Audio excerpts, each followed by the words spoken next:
You're listening to the Red Pill Reality Show.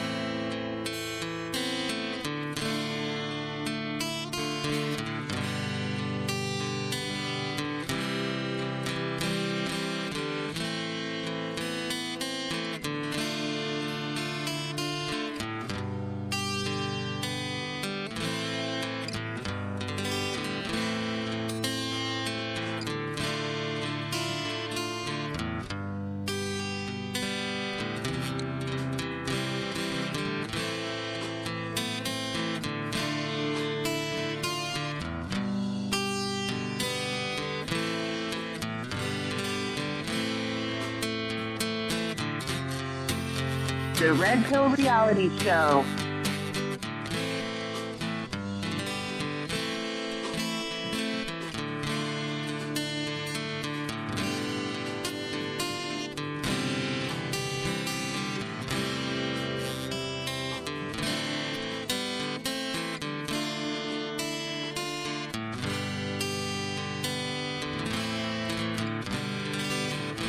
You're listening to the Red Pill Reality Show with your host, Riscalla, every Saturday night on the LNM Network from 9 p.m. to midnight.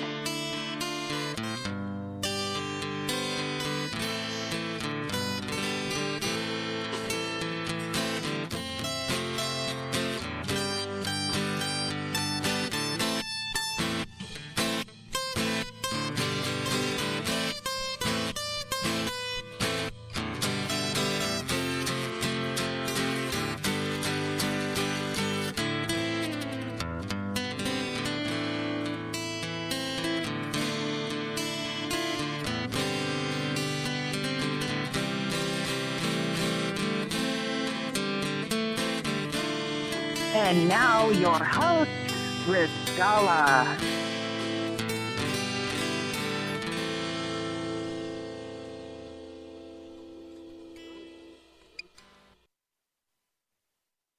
Hello and welcome everyone. It is the Red Pill Reality Show. I am your host, Riscalla, coming to you from sunny South Florida on the LNM Network. I want to thank each one of you for tuning in and listening tonight. As you can see, we started the show with a completely different startup music.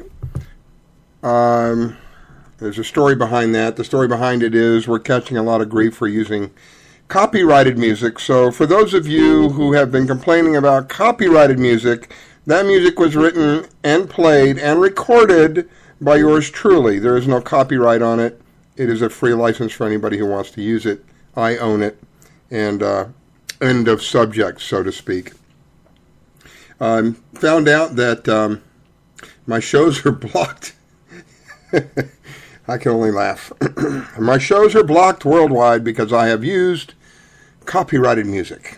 Somebody up there has decided that we're going to block the Red Pill Reality Show because they have infringed upon our copyrights. I thought I was doing them a favor. I don't know. I thought maybe the added exposure would help, but clearly somebody is not happy with what we have been doing. So from this point forward, there will be no more copyrighted music for them to complain about. I do have verbal permission to use a couple of recordings that I have, but I'm just going to avoid that for a while. I'm very perturbed over what has happened this last week regarding the internet. This was the only place that we could, those of us who could discern and those of us who know how to correlate information, it was the last frontier, if you will, of information that is available to us, that is not readily available. And unfortunately now, who knows what they're going to do. Have you ever known of any project that the government has stuck their filthy hands into and has turned out good for anybody other than them? So forgive me if I sound a little irritated tonight. I am. I really am. I expected people to realize that this is our internet. This is for the people. We are the ones who drive this thing. And I expected that people would at least stand up for the right to be able to have whatever we choose across this communication line. Because you know what? Here's what I see happening. I see more and more these people inflicting, I guess is the best word to describe it, their will upon those who are not in agreement with them. I hear now that there's places where they're voting on forced vaccinations. To me, that is an assault with a deadly weapon. I will not voluntarily take a vaccination. So what's going to be next? I mean, they've already succeeded in forcing us to purchase something that they don't have the authority to do, but yet they've gotten away with it. Yes, I'm talking about the wonderful, Affordable Health Care Act, which for many of my friends is nothing near affordable. I know people whose policies have risen almost 3 times. I know 4, maybe 5 of my friends whose premiums doubled almost to the penny. They're being forced to purchase insurance that they will never use. Pregnancy insurance for a male. Come on. Let's get real. And there's other parts of the insurance policy that they know that they're not going to use. My point is, we have been forced, not me. I am fortunate for now in the sense that I have VA benefits. So through my VA benefits, I'm not required to purchase their crap. But for the rest of us who are not in a position like that, you realize that you are being forced. If you don't do this, they're going to do something to you. I think the fine is about $700 a year. I don't know. Who knows? I may be wrong about the number. I really didn't want to invest any of my energy into that nonsense. So yes, I am a little perturbed tonight. I'm a little upset that people are not recognizing what is happening. To me, it's like a slap in the face, and I just am confounded, absolutely confused, how people would allow this. I got into a discussion with somebody on Facebook who was in support of this. And I said to that person, as I had said earlier tonight, name me a program. Name me one program, one, that the government has stuck their hands into and that the program has turned out to be beneficial. Name me one. We have Social Security on the brink of bankruptcy. Actually, technically, it is already bankrupt. We have them forcing us to purchase health care. What happens if you're somebody who can't afford this? What then? You're punished again. What happens if you were somebody who was already in an insurance policy? Do you remember somebody saying, if you like your policy or if you like your doctor, you get to keep your doctor? Do you remember that? I certainly remember that. What happened? And people continue to support this guy. I really am I can't think of the right word, disappointed in people tonight. I really am. I am so disappointed that this was permitted. People, there was an article I read that, I'm laughing because you don't laugh, you cry at this point. This article where these, I don't remember what it was about. I think it was about somebody was being harassed over an American flag or something, but the residents of this particular little town came out in torches and pitchforks to the town hall to reverse whatever it was. I don't recall what it was, but I thought, my gosh, we still got some Americans left in this country.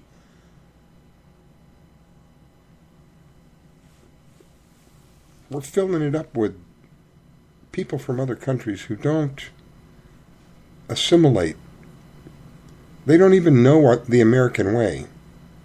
All they know is they're coming here, and they're getting a lot of free stuff, to be honest with you. A lot of free stuff that is provided by you and me, but if you and I are in need of that same free stuff, we are denied. How do people continue to support this system? It's just beyond me. I really am so frustrated. It is just beyond me.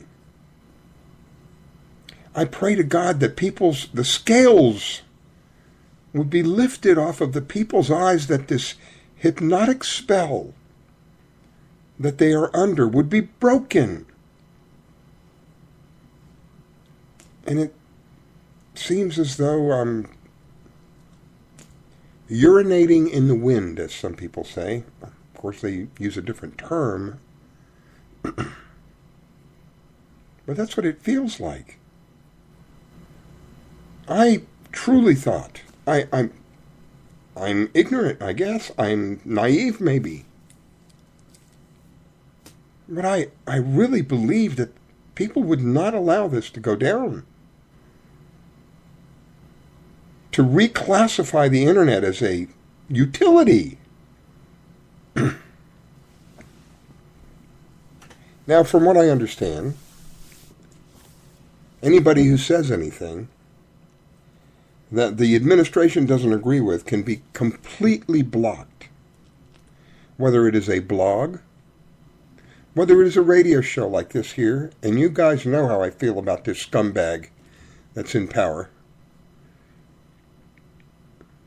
Some people think that that's disrespectful to refer to the man they call the president as a scumbag. Well, if he wasn't a scumbag, then I wouldn't refer to him as a scumbag. Because that's what he is. This man has perpetrated the greatest deceit possibly in the history of mankind. Him and his wife. I'm going to leave it at that. A parasite. An open traitor to you and me. Betrayed us. Do you remember? That's what a traitor does, whether you realize it or not. That's what a traitor does. They betray people. They lie to people. They deceive people. And that's what this man has done the entire time that he has been in office. He has deceived people. He has lied repeatedly. He's lied about his name. He's lied about where he's been born. He's lied openly about you're going to have a choice about who your policy is going to be with, who your doctor is going to be. He cannot be trusted. What a shameful, shameful example of a leader this man is. While our country is literally destroying itself, he continues to help. He has openly assisted our enemies. There is clear and documented evidence that he is arming the people that we know as ISIS.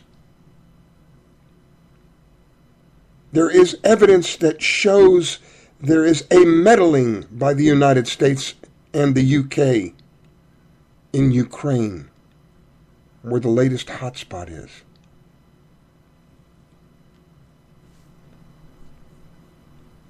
Now, why is it that I know that?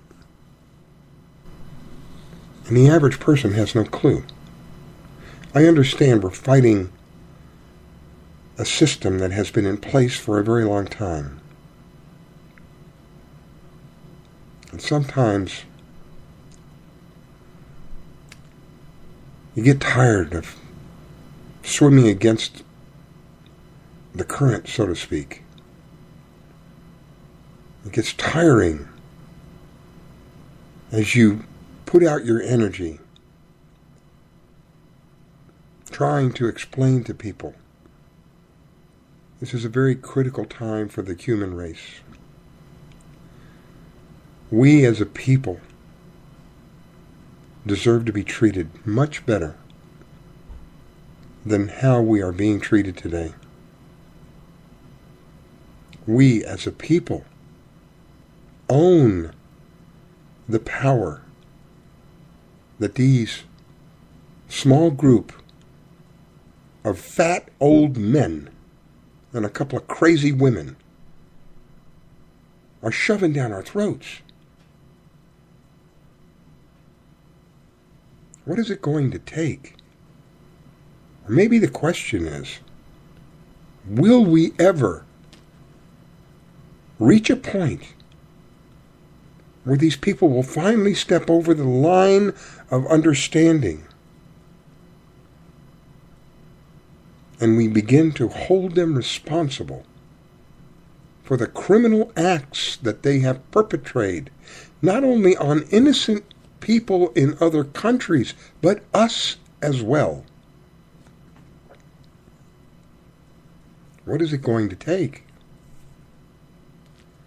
You know, I played that song, Change, and it says, if you saw the face of God, if you knew the love of God, would you change? If you've had a life-threatening experience, some people come out of that a completely different person. It has changed them. And in many cases, it's changed the way that they behave, the way that they process the information that is around them. It has changed their very being. Many times they rise to a higher consciousness level. They become more spiritual, if you will,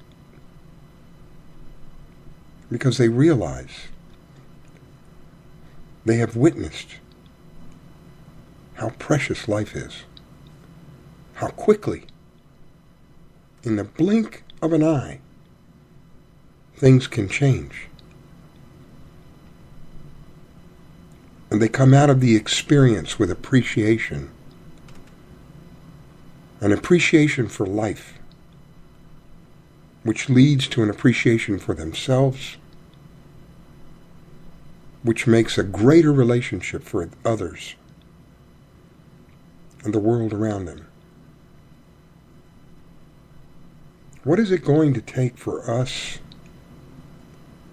as a people to rise to the point where we no longer allow psychopaths to lead us? You know, I have mentioned on many occasions what I do here. I do because there is a fire that burns within me. I do because I care about other people. I do because I refuse to let those friends of mine who died thinking they were protecting this country, I do it because I refuse to allow their deaths to be in vain.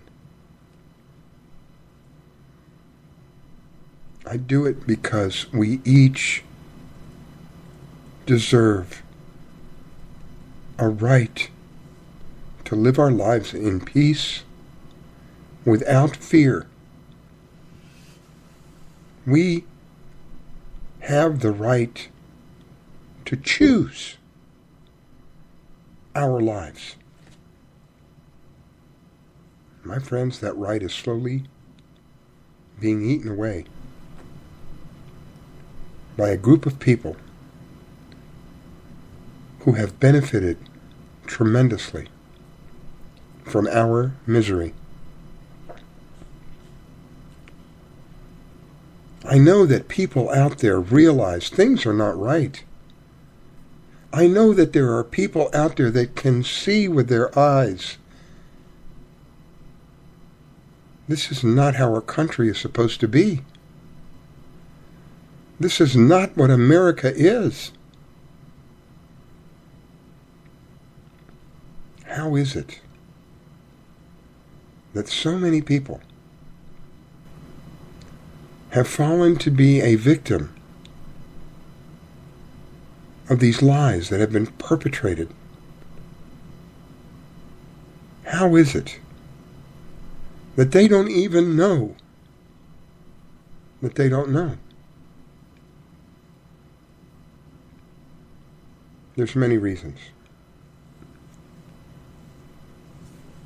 Tonight I'm going to tell you that one of those reasons is because of you and me. It is my opinion, my personal belief,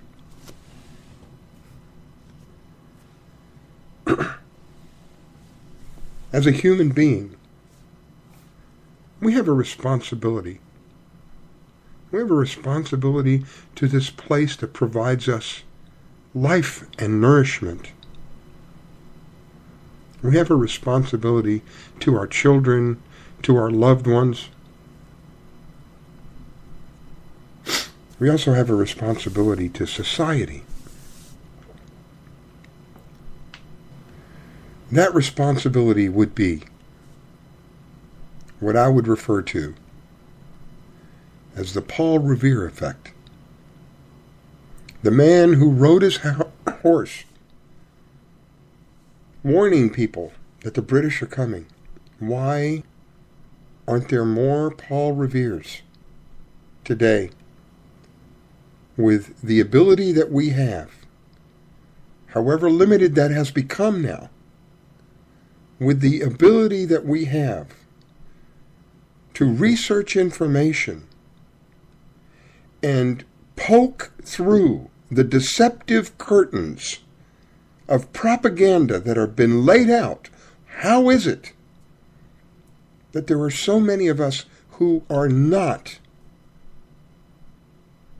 performing the Paul Revere effect? We know, but we remain silent. And in doing so, we are helping the other side. Doesn't matter whether it's willing or unwilling. The fact remains. If we're not waking people up, we're not helping the cause. I want you to think about that tonight. If you're not helping wake people up, if you're afraid of what people are going to think or say about you, you're helping the other side. They don't need any more help, my friends. We are the minority right now. I've said many times, if you would make a goal to speak to at least 2 people a week, to let them know, pick any one subject, preferably a subject that is easily documentable, like chemtrails, and present them with the facts.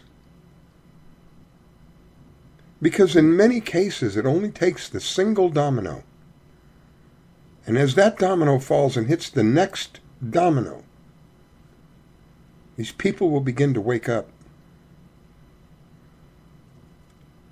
And if they would approach two people in a very short period of time, the amount of people that would be no longer deceived would be astronomical, exponential. We would be threatening the majority with a true threat.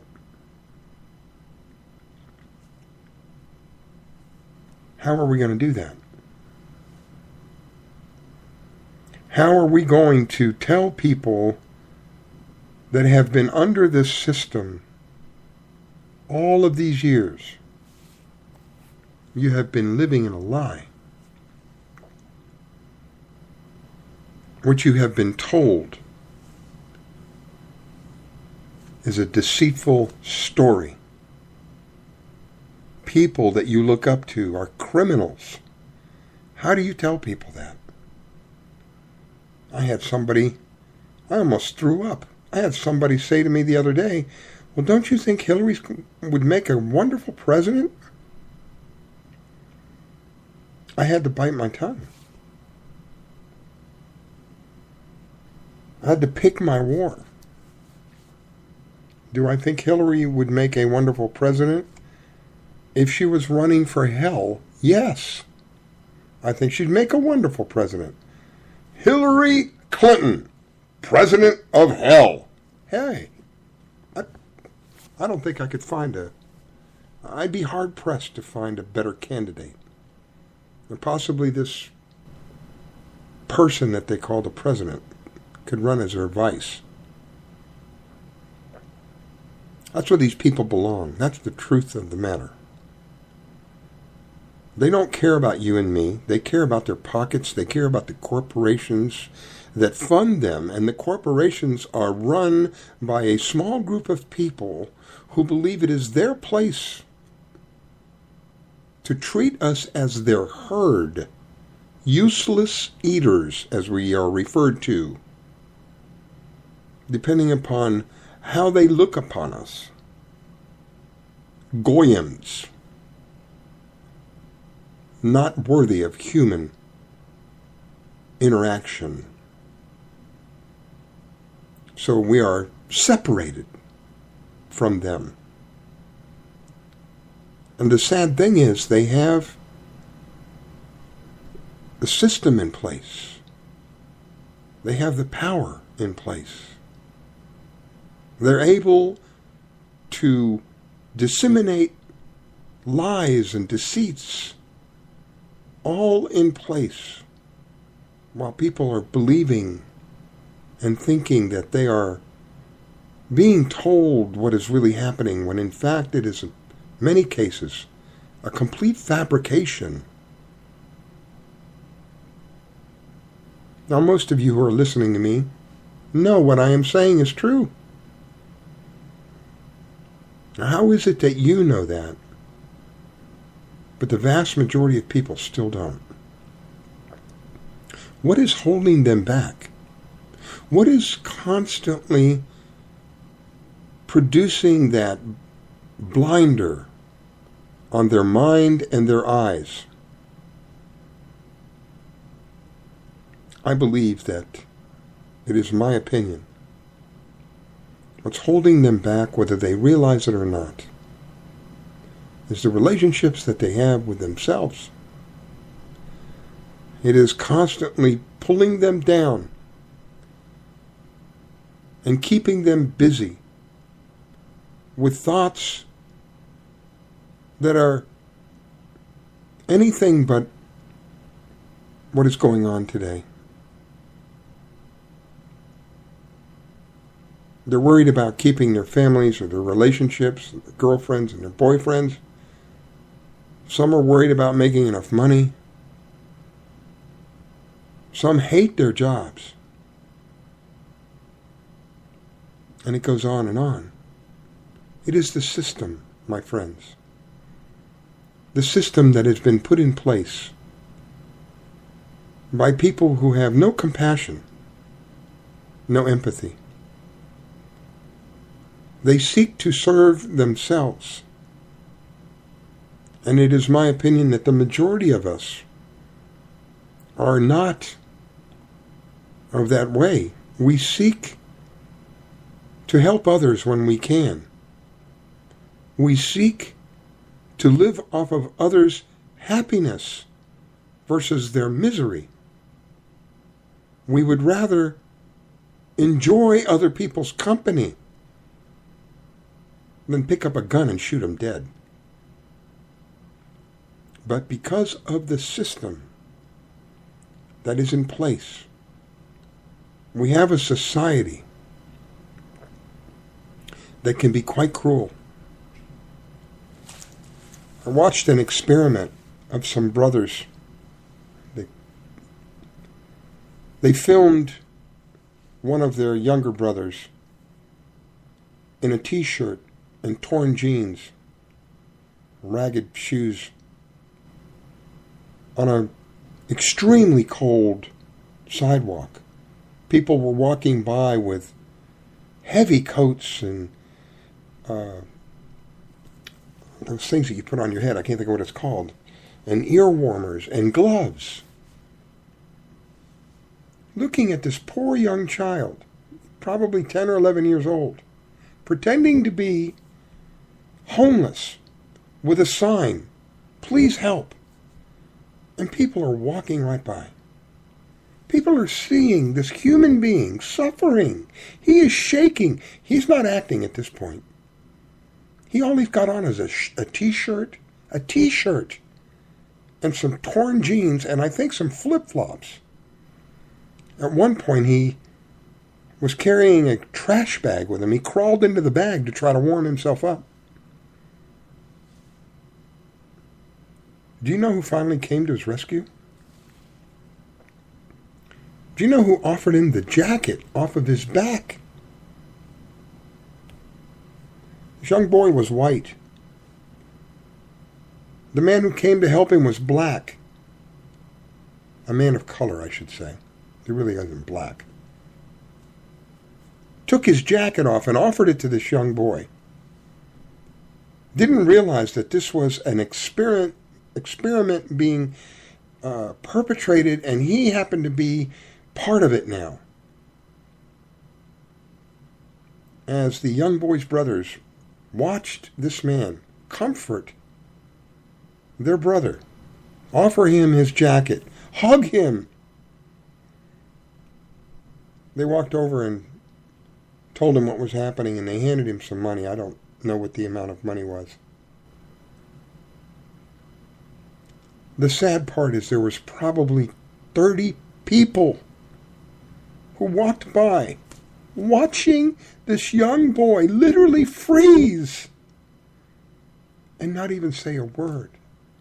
Holding a sign, "Help, please help," and not a word. It is the system. This is not us in our hearts, my friends. We are not this way. But we are this way because of the system. We are this way because there is a group of people who feel it is their responsibility to engineer us in whatever way they wish. It is this way because not enough of us have awakened to the point of seeing through what is happening. It is this way because people like you and me are not waking up more people. We've got to begin to realize how serious this problem is. We're talking about our lives. We're talking about our children, our grandchildren, our loved ones. We're talking about our lives. Is that not enough incentive to take this war seriously? We are in a war. right now. We are in a war.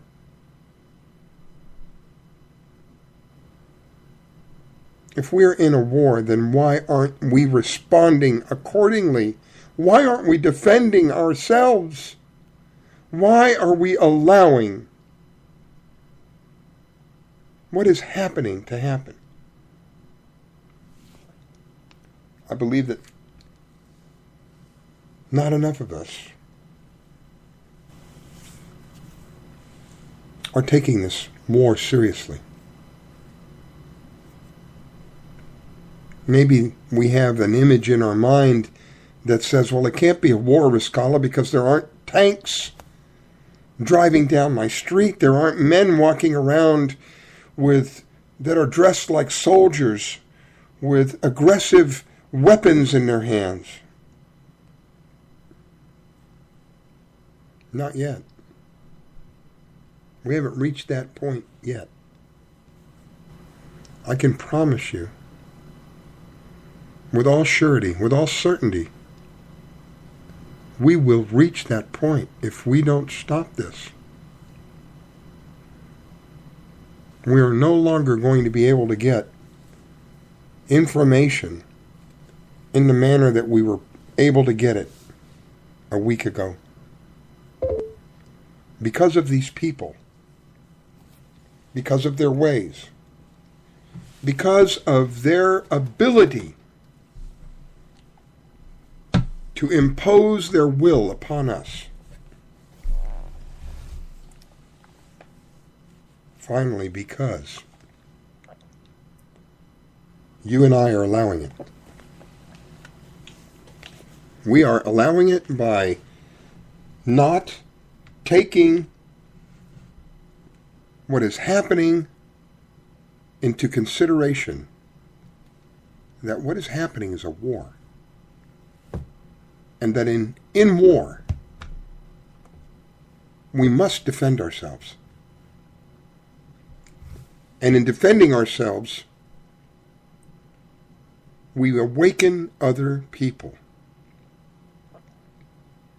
You know, I could tell you about all kinds of bad things that have happened. I've stopped. It has taken a toll on my spirit and my emotional being. Because I have realized that the most important piece of information I can share with you out there on the other side of the microphone, the most important piece of information I can give you, the most important message I can have for you, is the message of love.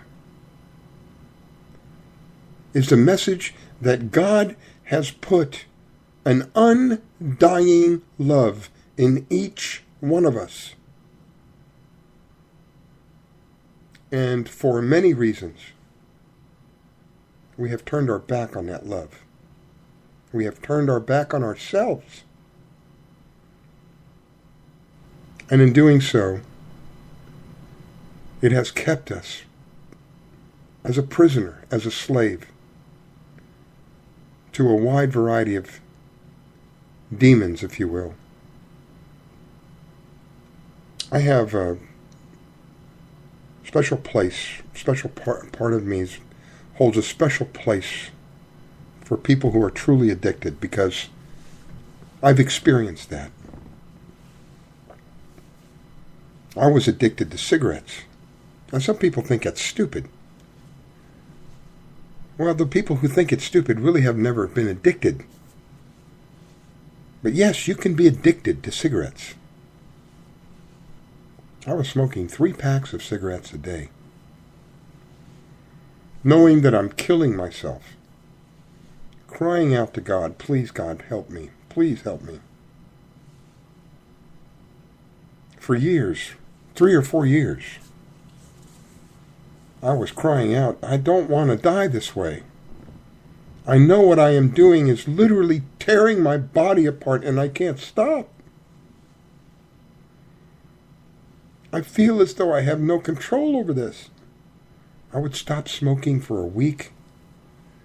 And let me tell you, at the end of the week, I would make up for what I missed.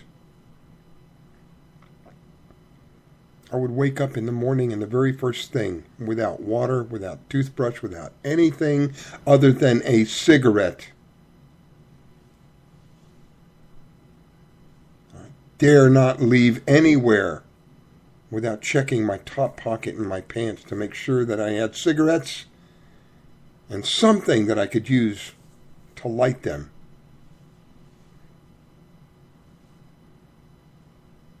When I think back upon those days, I realize what a slave I was. What an ignorant young man, thinking that it was cool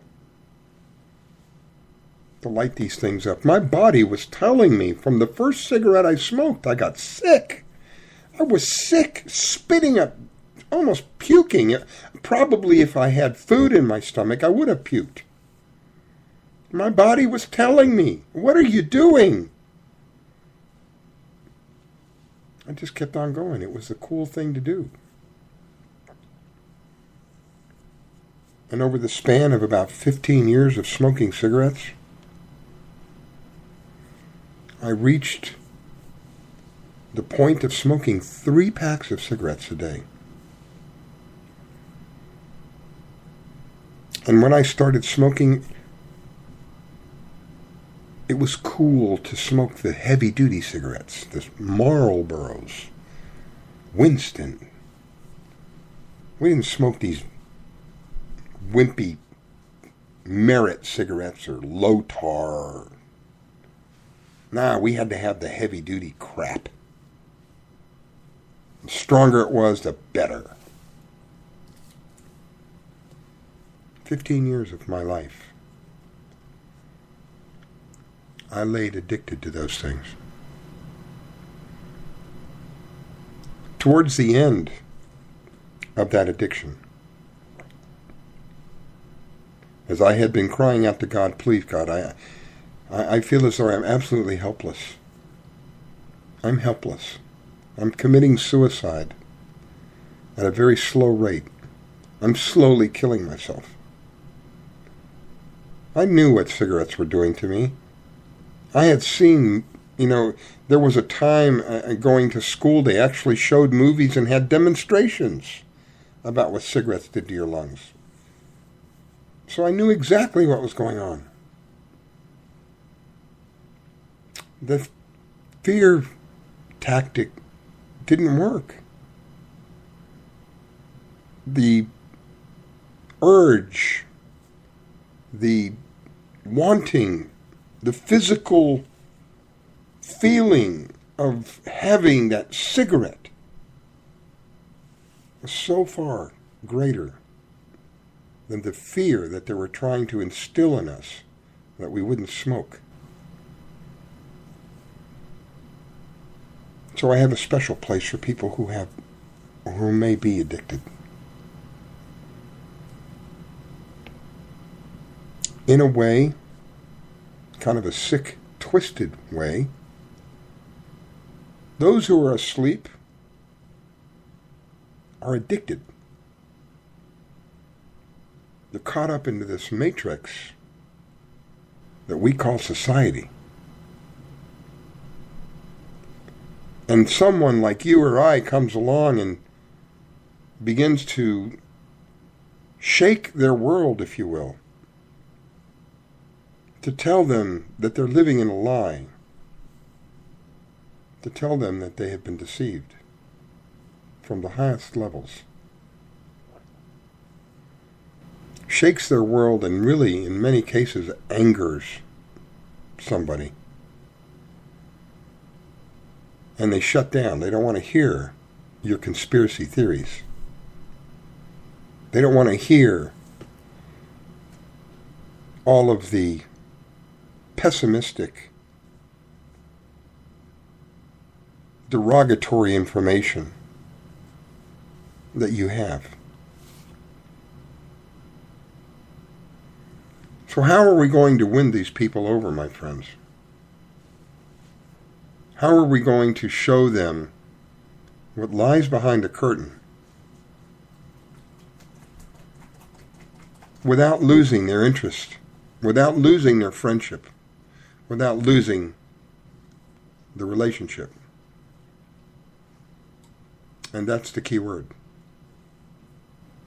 It is going to be through the relationships that we build that we are able to bring other people to the truth of what is going on around us today. And the very first of those relationships, I submit to you, must be the relationship that we have with ourselves. Because until we can accept ourselves unconditionally, there will always be some blockage of some sort keeping us from enjoying a full and rewarding and joyful relationship with other people. There'll always be that wall, however small or however large, it will be there as long as we don't have the relationship with ourselves first.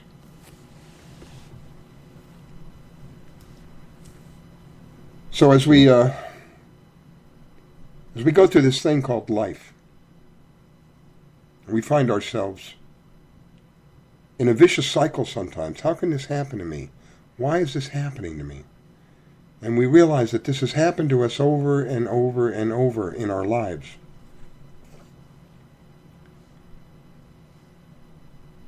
Some people see it, some people don't see it.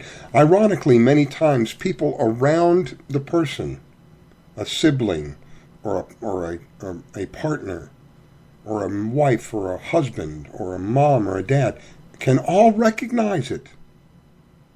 But the person that it's happening to, the person in the center of this turmoil, this tornado of turmoil, can't see it. How many of you have had a friend, a daughter, a son, an uncle, an aunt, someone that you know, who gets involved with someone else, and you can see, man, let me tell you, this person is the last person in the world you need to be with. And if you say that to them, they get upset with you. They are somehow hypnotized by this other person. Well, I'm submitting to you tonight that it's not just hypnotism. It's a form of addiction. This system that we are under, this society as we call it, produces a form of addiction. They have many tools at their disposal to distribute this addiction. And that addiction is about serving yourself instead of what we are truly here to do. That is to help each other in whatever way we can. And in doing so, living a more fulfilled and joyful life. I don't think for a moment that the people who took the time and the effort and literally sacrificed their lives to put this country together, each one of them suffered tremendously because of what they had done, because of the signature that they had placed upon a piece of paper declaring, we will no longer serve you. We are no longer your slaves. This is not what they had planned for us. Yet, more scandals, more improprieties have been done to us as an American people than ever before in the history of this country. And we remain standing silent.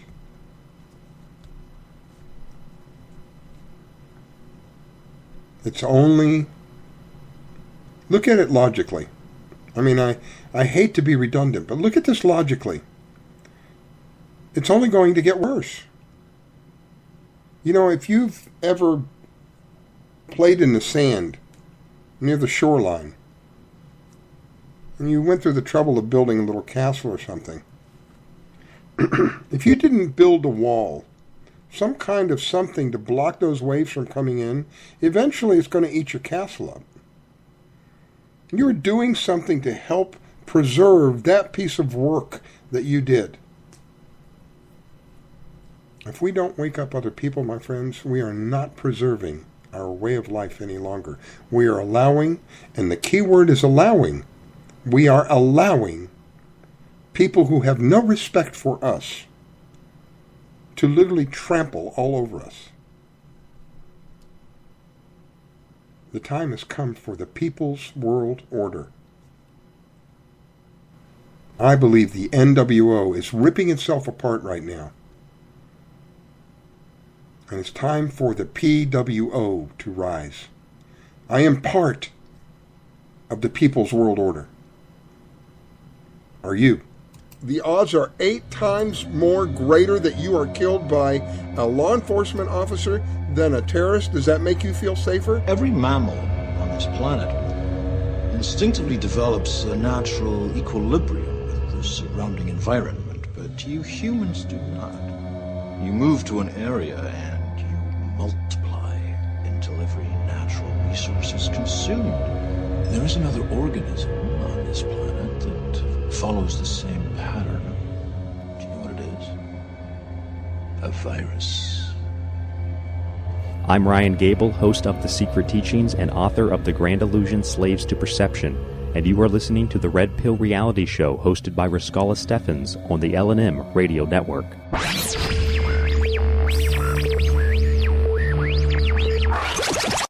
The L&M Radio Network and Late Night in the Midlands depends on you, the listener. Without you, there would be no us. So help us continue to bring you the best guests with the best information and subscribe today. Information on becoming an L&M subscriber can be found at the top of LateNightInTheMidlands.com. Just click the About Subscriptions tab and become part of the family while helping the truth stay alive. And while you're at it, maybe subscriptions aren't for you. A one-time donation helps as well. Click that donate button on the right side of LateNightInTheMidlands.com and help us help you. Hello, this is Dick Farrell, here to tell you about OxySilver. Legally available only through CureShop.com and HealthyWorldStore.com. Don't be fooled buying silver products from copycats and criminals. You've heard Dr. Leonard Horowitz and experts urge you to avoid deadly vaccinations and illegal operators selling stolen OxySilver and OxySilver copycats. You've heard experts tell you about suppression in alternative medicine and confusing propaganda in healthcare and the truth movement. Read Dr. Horowitz's book, Healing Celebrations, to learn how miracle healings can be made to happen through faith, prayer, and a pure diet. Get great immunity using vitamin C, D, and OxySilver, Liquid Dentist, GI Flora Pro, a top-shelf probiotic. Use Green Harvest as a great-tasting meal substitute for energizing organic nutrients and losing weight. And Zeola, and natural clays for detoxifying your body. More advice, all these products and more are available from theCureShop.com. Including OxySilver, the world's most powerful silver hydrosol. Electro-energized to put risky injections, toxic antibiotics, and deadly drug pushers out of business. OxySilver is covalently bonded to water. Unlike any other silver product using the frequency of chlorophyll 528, what Dr. Horowitz explains is pure tone love, the universal healer. NASA originally developed covalently body silver hydrosols to keep astronauts healthy in space. Dr. Horowitz added the 528 frequency to NASA's formula and more. OxySilver works 3 ways to electrocute dangerous germs better than anything, far better than all leading silver products, and without any risk. OxySilver oxygenates and resonates with 528 for faster healing. So help save lives, putting drug lords and criminals out of business, and keep the LNM network broadcasting. Register for our free cooperative at healthworldaffiliates.com/4948. That's healthyworldaffiliates.com/4948. And buy OxySilver and other great products in package specials at great discounts from theCureShop.com. Buy OxySilver, GI Flora Pro, Green Harvest, Zeolove, and Love Minerals at great discounts at CureShop.com. That's CureShop.com with 2 P's. CureShoppe.com. Or call toll free at 1-888-621-7611. That's 1-888-621-7611. Do it now.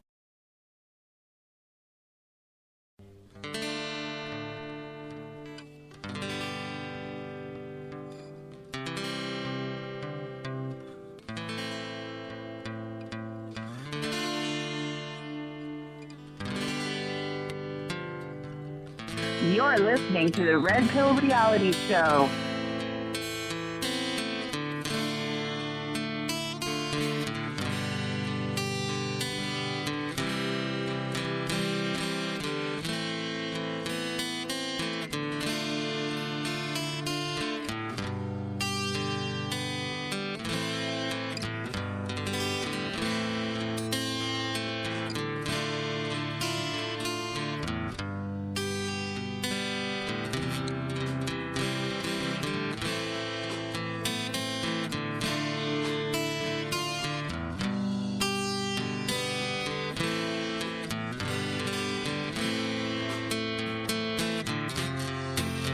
The Red Pill Reality Show.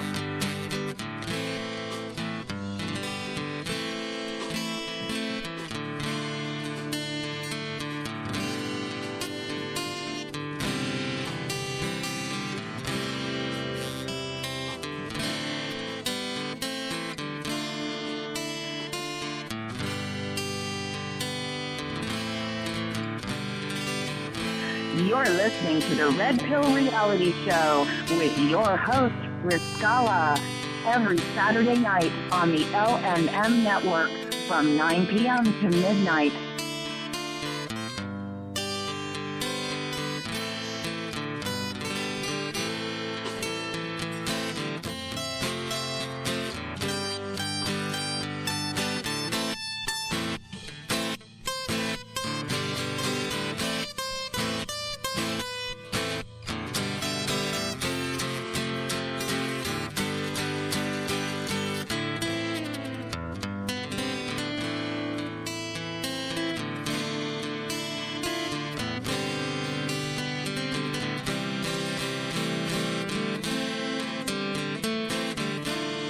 And now your host, Riscalla.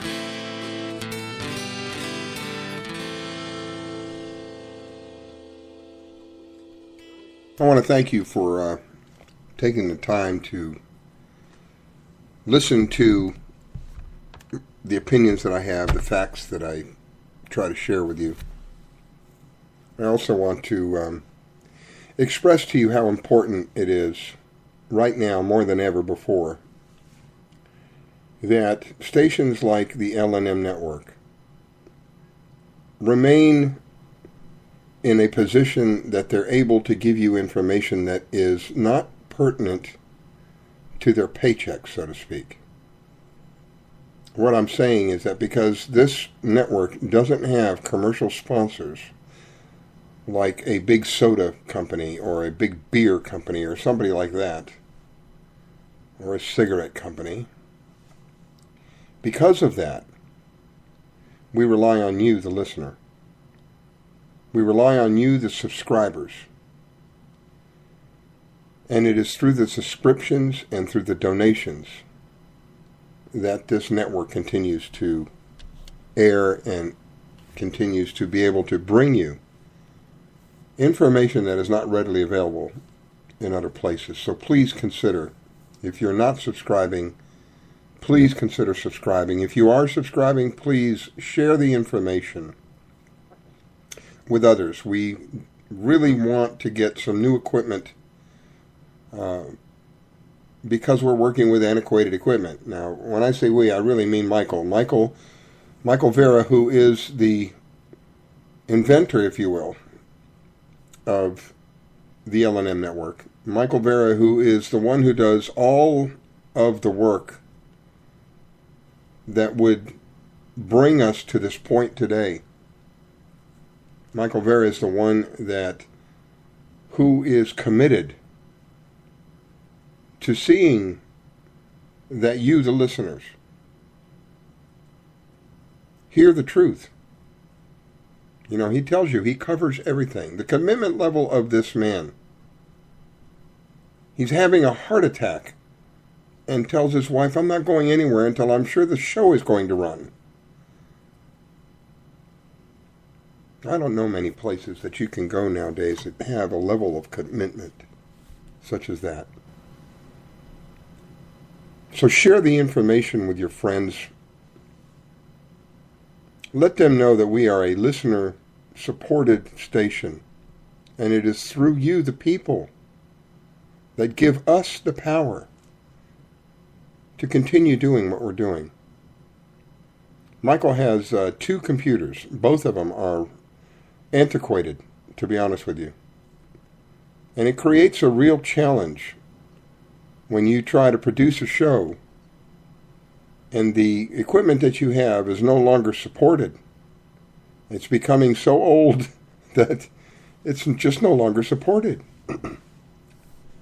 So you've got to do all these workarounds, and you're not able to operate in a manner that is time efficient. Things take longer. It all adds up in the long run. So I appeal to you. I invite you, if you're not subscribing, please subscribe. And if you are subscribing, please share the information with other people. Bring them over, let them know about the L&M network. And they can be informed as well. All right, so let's get back to the discussion here. And me sharing with you about how disappointed I am that this internet net neutrality, and they always come up with these wonderful names, the Patriot Act. It had nothing about, it was the complete opposite. The National Defense Authorization Act. You know, very official, very fuzzy, warm feeling. National Defense Authorization. Yeah, I like that. The Patriot Act. Yeah. What? The Affordable Health Care Act. Come on, guys. This is like sick already. Really. And it's every time they come up with a name, that alone should warn you. Net neutrality. Yeah. A rat's behind of net neutrality.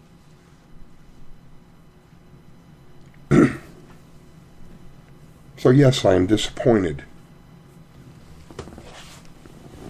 I'm angered.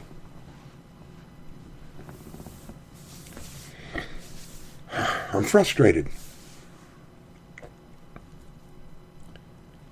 Because I continue to witness our rights, my rights, and your rights. How would you feel if I came to your home and said, because I am part of the government, I have a right to take from you something? What if I walked up to your house, knocked on your door, you answer the door, and I stick a gun in your face and I say, I'm here with the government and I want to look around in your house? What would you do? Would it anger you? Would it really piss you off? Because they're doing that. As we speak right now, they're doing that. They just don't have the gun to your nose. And they're not knocking at your front door. They don't need to. They have cameras in their televisions that are in your home.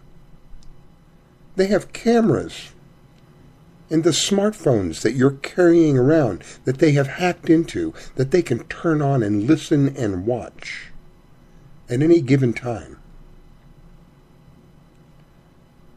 I mean, if that's not enough to use as an incentive to let other people know what is going on. Now, what I just told you, I'm not making that up. I'm telling you that's not my opinion now. You go do a little research about Samsung and what Samsung is telling people regarding their latest in televisions. What Samsung, a public statement that Samsung has made, be careful what you say around your television. Really?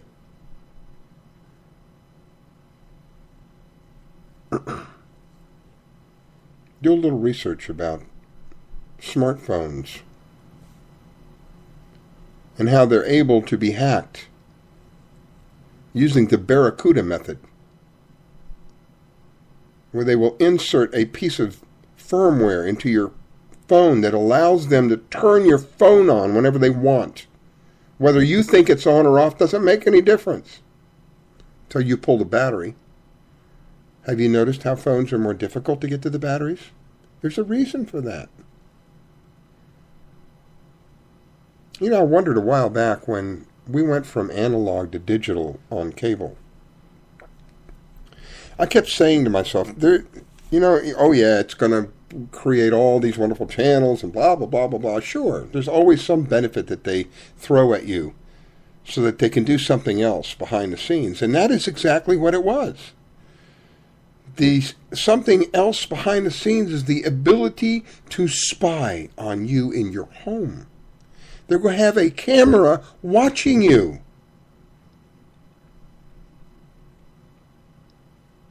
That is not an opinion, my friends. That is a fact. Now, if you are so brainwashed as to believe, as my one pastor who I love so much, God bless him, he passed away, he used to tell me, if you believe the Toro poo-poo that the government is telling you, if you have nothing to hide, then you've got nothing to worry about. I got everything to hide, you so-and-so. It's called my privacy. It's called my right to have whatever I want to have in my privacy. It's none of your business. But they're making it their business, my friends. And people like you and me are allowing this to continue. And one of the ways it's being allowed is by us not sharing this information with other people, is by us not understanding how serious this war that we are in really is. We are being attacked from so many different directions. Again, this is by design. It's an overwhelming feeling sometimes. Again, by design. They're completely revamping the educational system so that it is no longer an educational system. It is an indoctrination. It is a literal programming of our children. Well, we want Johnny to be smart enough to turn the wheel to the right, but we don't want him smart enough to know why. But we need him to know, you got to turn the wheel to the right. No questions, just turn the wheel. Is that an educational system? Or is that an indoctrinational system? Is that a programming of our children or not? I found out something the other day that shocked me. There are some schools where they don't even say the Pledge of Allegiance to the flag anymore. Are you freaking kidding me? Are you kidding me? But it's happening. They are at the point now where they are changing. This isn't my opinion. I'm giving you facts. They are changing the way history is being reported to our kids. I'm going to paraphrase, but it goes something like this. In a government class in a elementary school, I think it was a 6th grade elementary, or possibly a middle school, 7th grade, we're talking about government, and there was a book about, I don't remember what the particular subject was, but it was dealt with the government and our rights. Again, I'm paraphrasing, but I'm telling you, this is as accurate as I can be.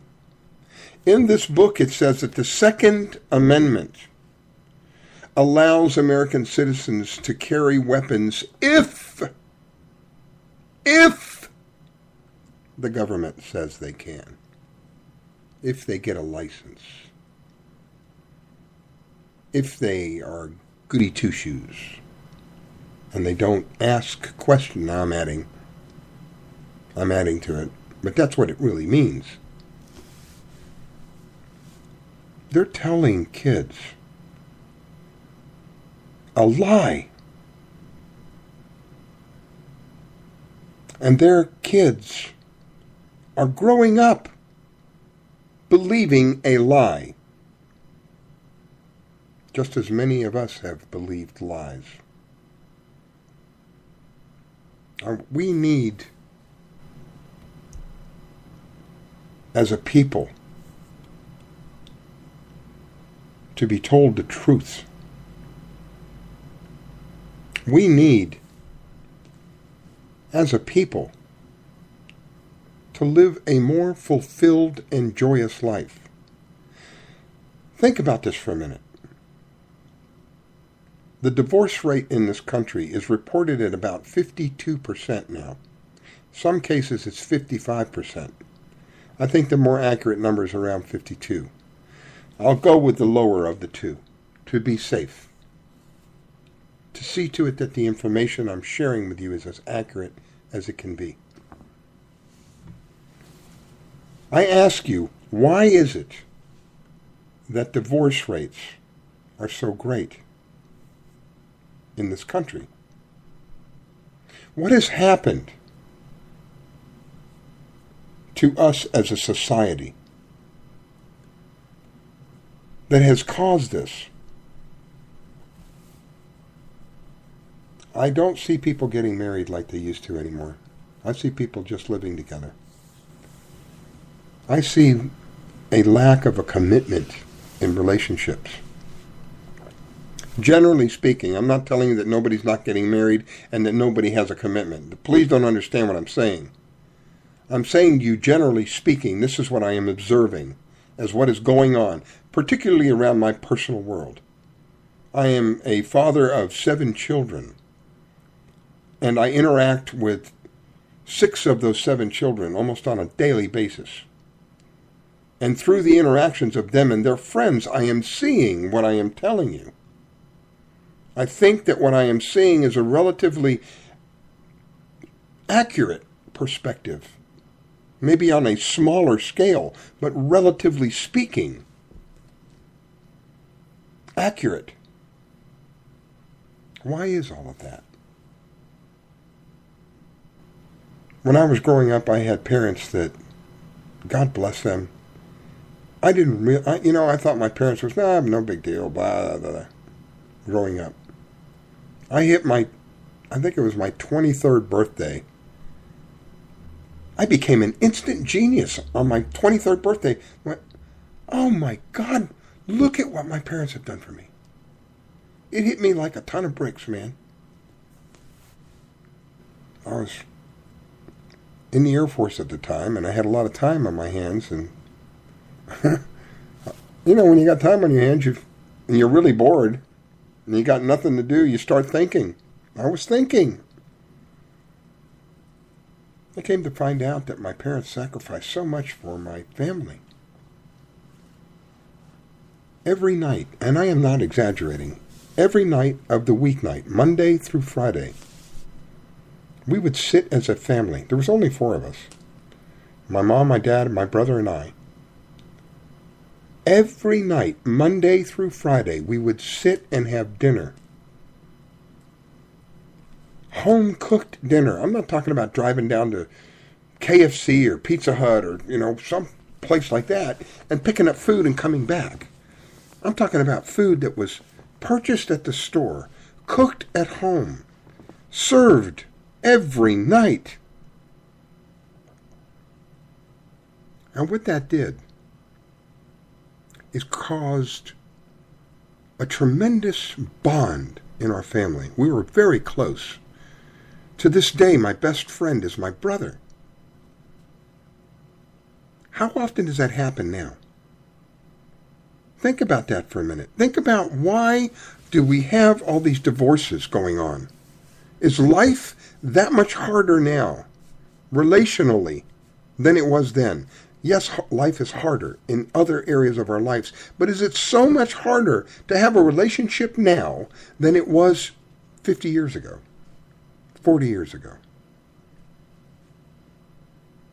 If so, why? Why am I asking you these questions? Because this is at the base. This is the root of why we are where we are today. I have said to you several times tonight, we're in a war. I am trying to describe to you what this war is. Because much of the war is translucent. You see right through it. You don't even recognize that it is happening, because it happens on such a small and slow and very methodical scale that by the time you reach the other side of what is happening, you recognize it, but you don't even know it's going on while it is happening. And right now, it is happening at an alarmingly greater rate. I am very disturbed over what has happened with the net over this last week. I would invite every one of you to invite your friends and have them invite their friends and write to our representatives and tell them this is not acceptable. You keep your hands off of the internet. With all that is bad, there is good on the internet, and there is a needed venue for those of us who want the truth. So how is it that what I've mentioned to you regarding the family, regarding the divorce rate, regarding these different aspects of our lives, have brought us to this point today? I submit to you, now this is my personal opinion, I submit to you that through a very long time, decades, over decades of time, probably at least in my experience, I've been here for a little over 6 decades. Over that period of time, there has been a very slow, gradual, methodical decline of our families. It has been done through a wide variety of ways. When I was growing up, my dad was the supporter of our family. My mom was a stay-at-home mom. I got news for you. The majority of my friends was the same thing. I had maybe 1 friend or 2 friends out of all the friends that I had in school. Now, think back when you went to school, most of us had probably 7 or 8 close friends, 9 friends, but we knew all these other people. They may not be as close as the small core, but we knew about them. Certainly we would know whether they had a mom and dad. It just inevitably came up in conversation. So out of all the people that I knew, there's maybe 2 that were single parents. And out of all the people that I knew and all of my close friends,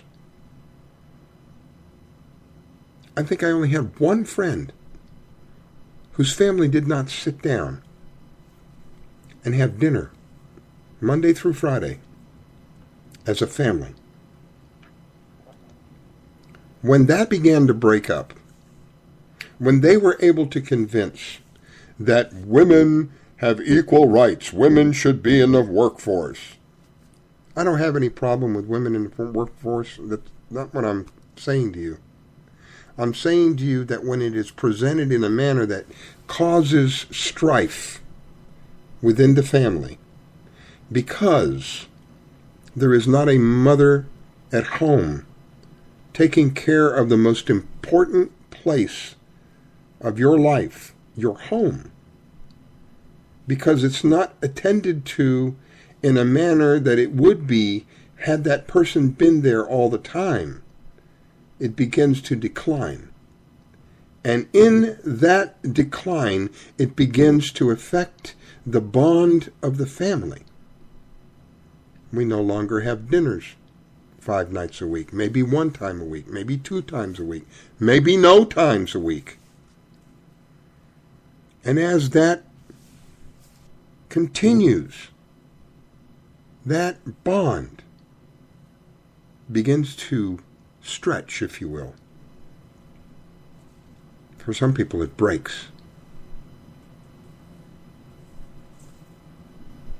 And when you multiply that by hundreds of millions of people, you now can extrapolate the numbers and see how it is possible that over half the population gets married and then within a short period of time is divorced again. The father has to work. The mom has to work. There's no longer a decision about whether it's an option or not. Again, this is a general statement that I am making to you. Generally speaking, both parents have to work. And one of the parents has to come home and take care of the kids. One of the parents has to make sure that there's food on the table. One of the parents has to make sure that there are clothes.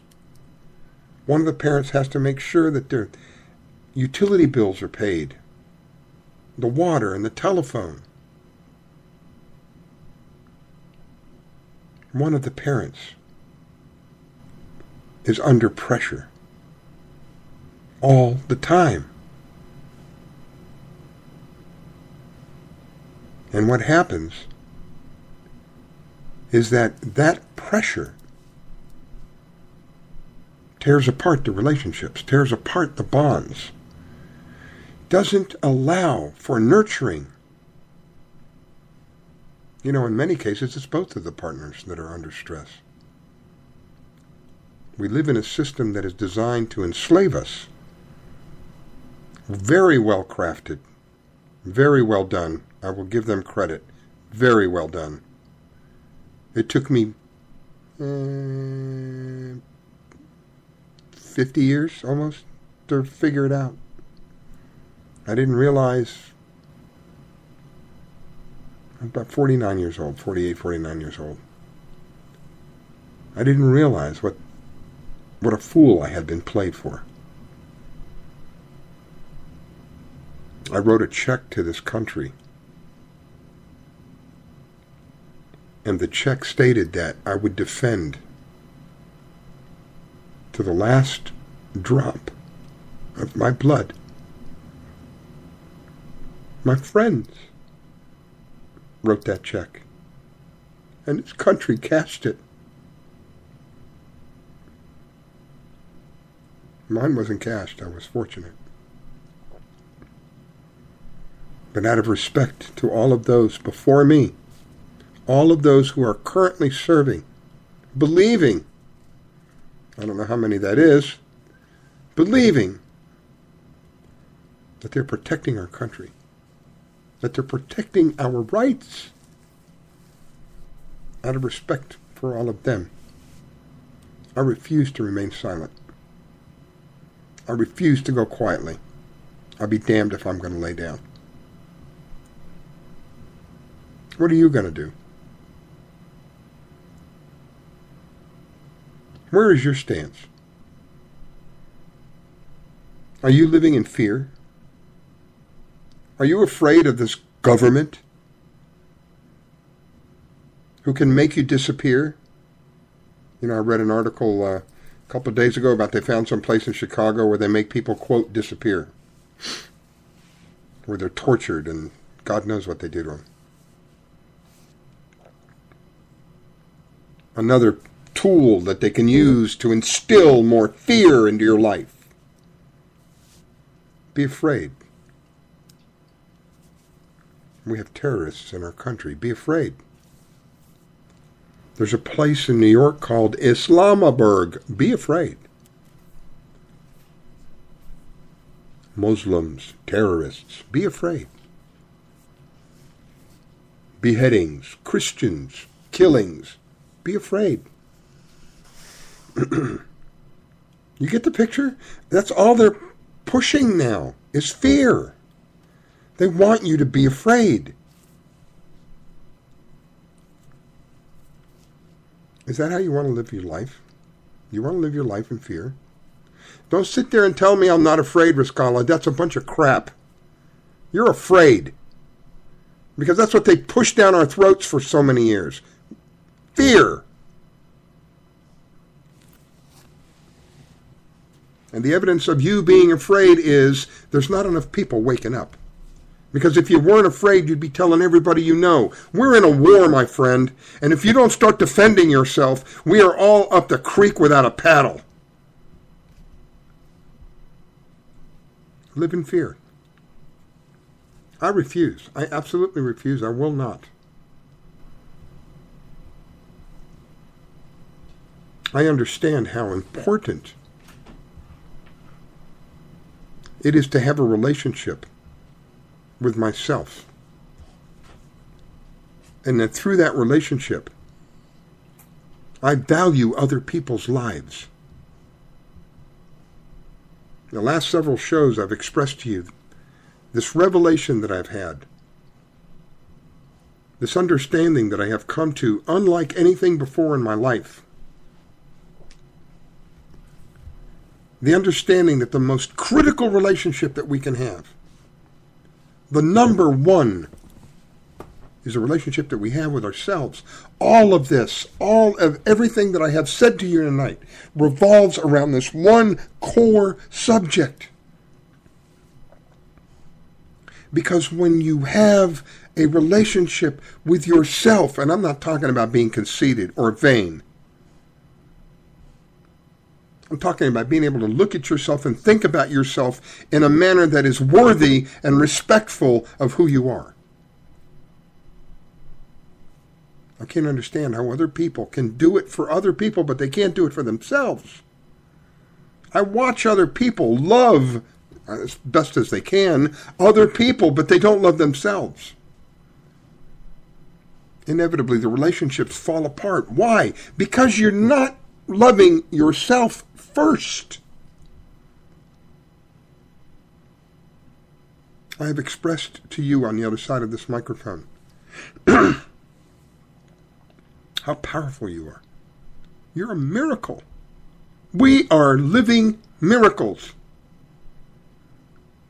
And if the Bible is correct, and we are in the end times, what a privilege and an honor it is to see what is coming. How can you live in fear? Have a relationship with yourself that chases all of the fear out, because it is love. It is not the opposite of love, is not hate.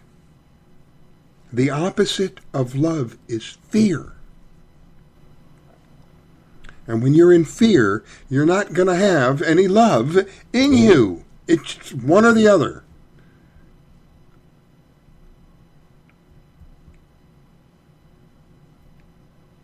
Many times in our lives we're told that God is love.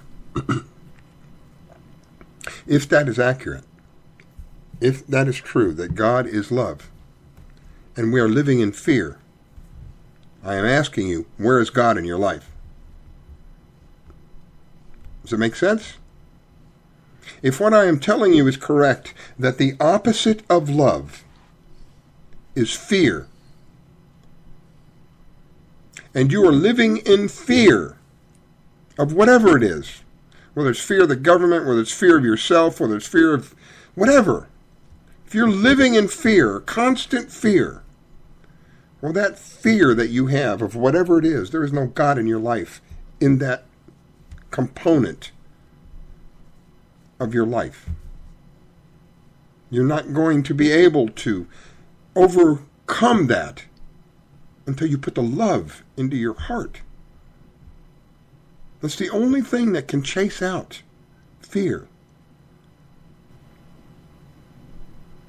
You know, I've said it on a couple of occasions, and I had a couple of people tell me that they didn't agree with me. That's fine. That's your opinion. You're welcome to your opinion. At least we could discuss it without being nasty to each other. But I've said that 2 months ago, if you'd have come to me and said, Riscalla, here is this magic button, you know, like the Staples button, the easy button, you know, make it easy.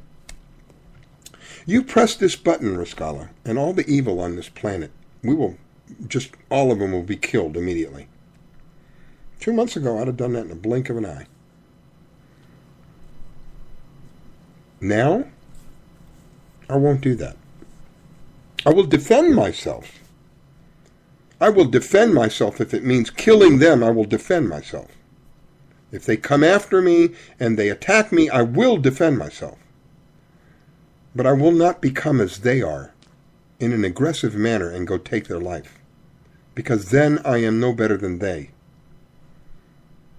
What I would do now is imprison them.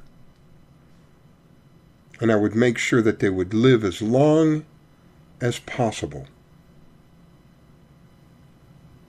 I mean that. Have a nice, healthy life behind bars somewhere. Make sure that they get healthy food. Make sure that they're treated well. And let them live a nice, long life. You know why? That would be my sense of revenge upon them. I would not want to be anything like them. The complete opposite of them would be to do what I have just stated. Because you see what they want to do to you and me? They want to completely destroy us at every level of our lives. Whether it is a relationship with our spouse, with our children, with our friends, with ourselves. It is to destroy us. That is their purpose. And they've done a pretty good job so far. And we have allowed them to do a pretty good job so far.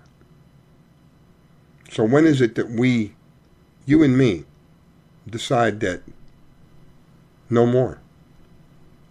We are not going to permit this anymore.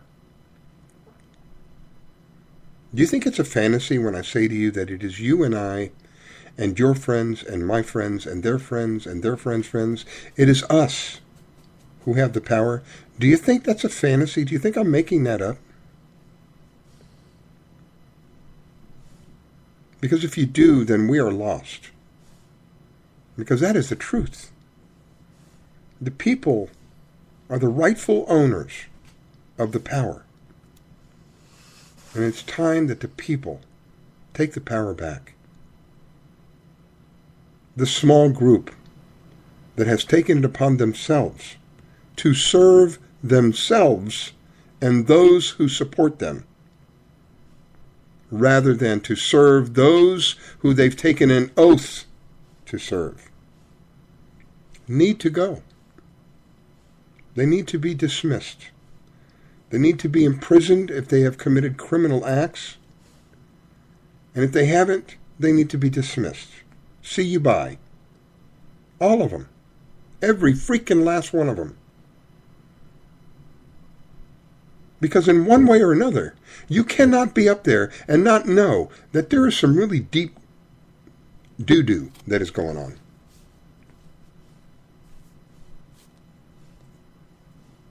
So therefore, if you're up there and you know that that's happening and you're not doing anything about it, you're part of it. See you bye. We just don't need to live like this anymore. I shared with you a vision that I had once, and how eerily similar it was to the song that John Lennon wrote, Imagine. Because in this vision that I had, fear did not exist. We weren't afraid. And because we weren't afraid, we were accepting of each other, our differences. And we lived a fulfilled and joyful life.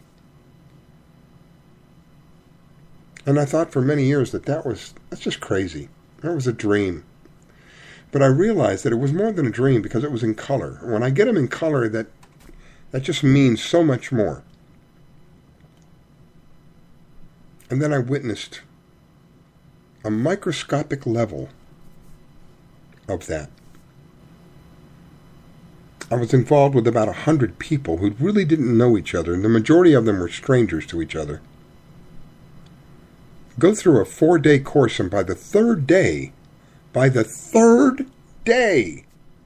had already begun building lifelong relationships. By the 4th day, many of them, if not probably close to all of them, were inseparable. The bond had been made. Now, the reason I'm mentioning that to you is that showed me that what I have been saying since the inception of the show, since the beginning of the show, what I have said, that the answer to what is going on today is that we build relationships, we stand united, and that we pray. And that showed me that I was absolutely correct in the message that I had been giving out, because I believed that it was a message that had been given to me. And where I was making the mistake was trying to tell everybody about all the bad stuff that was going on. They're doing this, they're doing that, the government's this, the government's that, blah, blah, blah, blah, blah, blah, blah. I was expending my energy on a negative. And because I was expending my energy on a negative, the return wasn't very good. I came to the realization that, yes, this is what I want to do. I want to wake people up because it is critical. I have children and grandchildren. I want to leave them with a better world than I had. And right now, we are doing a piss-poor job. We're tearing this place up. So yes, it is important that I tell other people what is going on. It is important that other people tell other people what is going on. And it's not for the sake of just me, and it's not for the sake of just them. It is for the sake of us all. This isn't about me. This isn't about you. It's about us. It's about us taking our power back. It is a very doable and very real thing. But it's going to take some effort. It's going to take some people to get serious about this war that has been declared upon us. It has been declared upon us. It is not us who has declared the war. We have had war declared upon us. It's up to us to stop this. It's up to us to get serious about what is going on. It's up to us to take a responsibility and say no more. But we're not going to be able to do that at a successful level, at least, until we resolve all of the internal issues that we have within ourselves. Now, that's a very slow process for many of us. But you can get a jump start by coming to the recognition of who you are. You are a powerful being. Don't allow these lies to infiltrate you and your mind. You are a powerful being. And the evidence of how powerful you are can be seen, literally seen, on video. If you are not familiar with a man by the name of Masaru Emoto, I invite you to go look up Masaru Emoto and let him show you how powerful your thoughts, just your thoughts, let alone the spoken words that come from your mouth, are. If you don't realize that you have the authority to vanquish disease, go on my YouTube channel and look up Healing Through Prayer and watch 3 men literally disintegrate an inoperable tumor in a woman. 3 men! What would happen if we had 300,000? What do you think we could do then? Do you think they have? This is what I've been trying to express to people for so long, that the prayer portion of this equation, they have no defense. They don't have a weapon that can stop our ability, because it is us who have the power. We don't need a revolution. We need a revelation. We need people to wake up. We don't need people to pick up firearms and start a war, because that will cause nothing more than more war. If we want to stop what is going on, we have to understand, in order to stop it, you cannot respond to it in the natural way that you would normally respond to it. You have to respond to it from the source of where it is getting its power. It's getting its power from the spiritual side. By building relationships and becoming united and praying, they will, I'm telling you, I have no doubt in my mind, I am absolutely certain, with absolutely no question whatsoever, they shake in their boots when somebody says something like that. Look at how their whole modus operandi is stated. Order through chaos. Chaos depicts division, confusion, no one understanding what is happening. The opposite, building relationships, standing united, and praying. And we can do this. I am not giving you a fantasy here. I am not blowing smoke in your face. I am telling you this is a fact. This is not a theory. We are in a war. We must begin to take this for the seriousness that it is.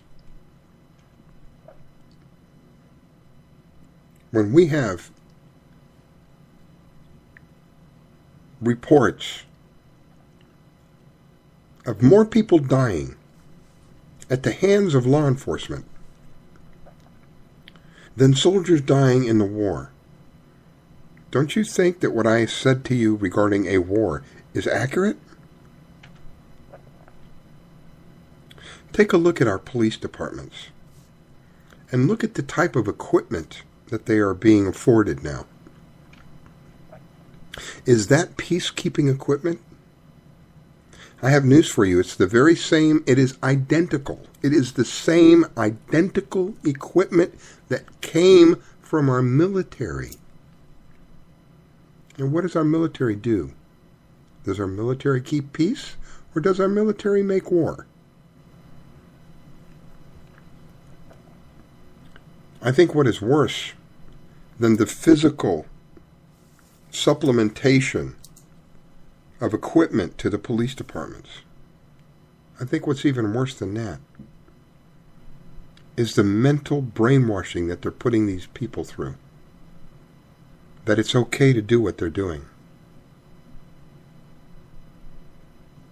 If you don't think that we are in a war, I mean literally in a war. I'm not talking about a hypothetical situation. I am telling you that we are in a war. If you don't think that the banning of body armor is not something that evidence shows we are in a war, why would they ban? Why would they want to make having body armor illegal? That's self-defense. I mean, they use the gun tactics. Well, you know, a gun can kill people. Although that's a bunch of crap. But anyway, yeah, a gun can pick itself up and kill people. Didn't you know that? So what is body armor going to do? A body armor is going to kill people? Or is body armor going to protect people? If it's going to protect people, why are you making it illegal? If we have a right to defend ourselves, why are you making ammunition, the most popular ammunition that is in America today, why are you making that illegal? Do you understand now that we are in a very serious war? They're taking every method and every tool at their disposal to cut us off completely. And many people are preparing to do battle, physical battle, against these people we call our government. And I wish I could express to them, you have lost before you get started if you are in this mindset. Because that is the natural way to respond to what is going on, and they have every natural route covered. What they don't have covered is our ability to unite and to pray. I'm telling you, it sounds make-believe. It sounds like, Riscalla, you're talking religion. I don't believe in religion, my friends. I don't think religion has a place in this world other than as a tool to use people and to control people. Other than that, there's no other use for religion.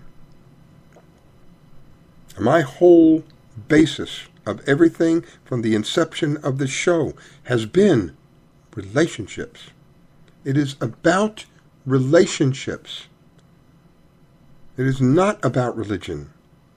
Because if you have a good relationship, you don't need religion. You understand that the power is in you. God has given you the power that nobody can take from you. Nobody. You can give it up, but they can't take it from you. You can allow them to have it, but they can't take it from you. And when we are united and work as one, the opportunities for us are unlimited. I'm talking about a 180-degree turn in our lives, each one of us, because we will be working to benefit everybody instead of a small group of people. And when we work together, we can work the impossible. Why do you think they want us divided? Why do you think they want us fighting each other about the color of our skin, or how we speak, or our sexual preference, or what we believe in? Why? Why do you think all these tools have been invoked into our lives? To keep us divided. I expressed to you earlier how, as a family, Monday through Friday, Saturday, and even on Sunday, Saturdays typically I was a teenager, I would go out. So when I hit the teenager dating years, on Saturdays I was typically gone. But Monday through Friday, I was at home having dinner with my mom and dad and my brother. All of that is part of the equation. It doesn't happen like it used to anymore. Why? Because of by design. They have convinced mothers that they should be in the workplace, in the physical workplace, making a paycheck. Once they were able to convince many women to do that, they then raised the cost of living so that there wasn't a choice anymore. That they both have to work. This is how they operate. It is always about deception. To get you to believe one thing while in actuality something else is being done. And I tell you that the only way that I know of to be able to see through these deceptions that they constantly throw at us is to be confident in ourselves. To be confident in ourselves is to love ourselves. And in doing so, it raises the consciousness level of the individual. And as that rises, deception becomes more and more difficult. Relationships become more and more deeper and more fulfilling. They're no longer on the surface. We're down into the depths of emotions. When that begins to happen on a large scale, inevitably what I'm telling you is going to happen, whether it happens in the near future or whether it happens in a century or two from now, because inevitably the people will get to the point, it's happened over and over and over in history, where the people get to the point and sick and tired of a small group of people benefiting from their misery. Inevitably. You can see it happen, repeat itself over and over and over in history. It's a matter of how long these people are going to stay in power. That's what really it boils down to. So when this happens, imagine what kind of world we're going to be living in. When people come to the understanding, when people have the respect for themselves, which then reflects out towards other people, what kind of a world are we going to have? Instead of having a piece of equipment that you carry around with you and being concerned that somebody can listen in and watch you in the most private and intimate times of your life, it won't even be a thought anymore. It won't even occur to anybody anymore because it's just not there. It's like when you were a child and they gave you a pacifier and then you reached a point in your life where you didn't need the pacifier. You didn't need the baby food. You will have risen to the next level. We get enough people. And I got to tell you, to be honest, my research tells me 3 to 5%. 3 to 5%. Let me break it down for you. That's 3 to 5 out of every 100 people can make the difference, can break the back of this criminalistic cabal that is in place. 3 to 5%. It's time that we got serious about this, my friends. It's time that we seriously begin to speak with our friends and pick a subject, become fluent in that subject so that you can cover whatever questions that might arise and start waking people up. Because the alternative to that is more fear. Now that's up to you. You're listening to the Red Pill Reality Show. We'll be right back.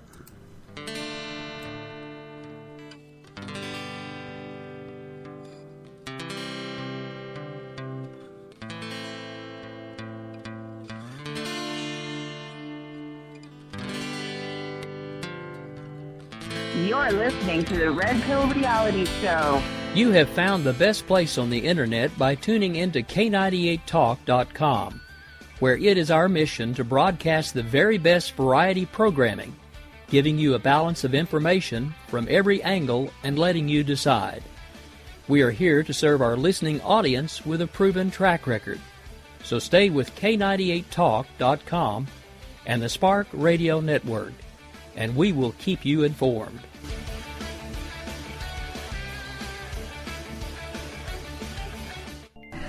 Hello, this is Lisa Marie, here to tell you about OxySilver, legally available only through CureShop.com and HealthyWorldStore.com. Read Dr. Horowitz's book, Healing Celebrations, to learn how miracle healings can be made to happen through faith, prayer, and a pure diet. Get great immunity using vitamin C, D, and OxySilver, Liquid Dentist, GI Flora Pro, a top-shelf probiotic. Use 528 Superfood as a great tasting meal substitute for energizing organic nutrients and losing weight, and Zeolove and natural clays for detoxifying your body. OxySilver oxygenates and resonates with 528 for faster healing. So help save lives, putting drug lords and criminals out of business, and keep the LNM network broadcasting. Register for our free cooperative at healthyworldaffiliates.com/4948 and buy OxySilver and other great products in package specials at great discounts from theCureShop.com. Buy OxySilver, GI Flora Pro, 528 Superfood, Zeolove, and Love Minerals at great discounts at CureShop.com. That's CureShop.com with 2 P's. Cure Shop. Or call toll free at 1-888-621-7611. That's 1-888-621-7611. Do it now. It's the middle of the night and there's nothing much to do. Bring your insomniac self over to Late Night in the Midlands and learn something. We've got every topic you can think of with very little being off limits. Alien abductions, government corruptions, the stuff that's got your sleep disrupted. Come join the conversation tales and tune into Late Night in the Midlands with your host, Michael Vera. The odds are 8 times more greater that you are killed by a law enforcement officer than a terrorist. Does that make you feel safer? Every mammal on this planet instinctively develops a natural equilibrium with the surrounding environment, but you humans do not. You move to an area and you multiply until every natural resource is consumed. There is another organism on this planet that follows the same pattern. Do you know what it is? A virus. I'm Ryan Gable, host of The Secret Teachings and author of The Grand Illusion Slaves to Perception, and you are listening to the Red Pill Reality Show hosted by Riscalla Steffens on the L&M Radio Network.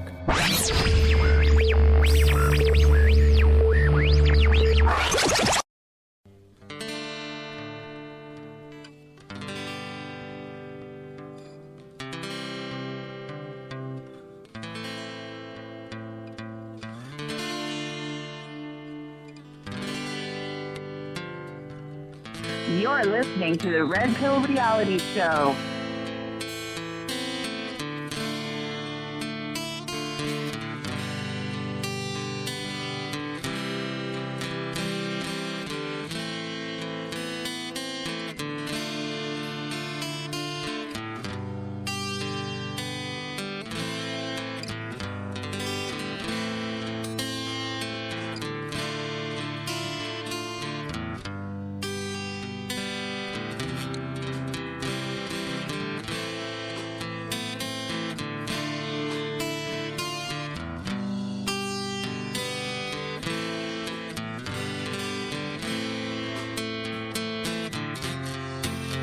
The Red Pill Reality Show.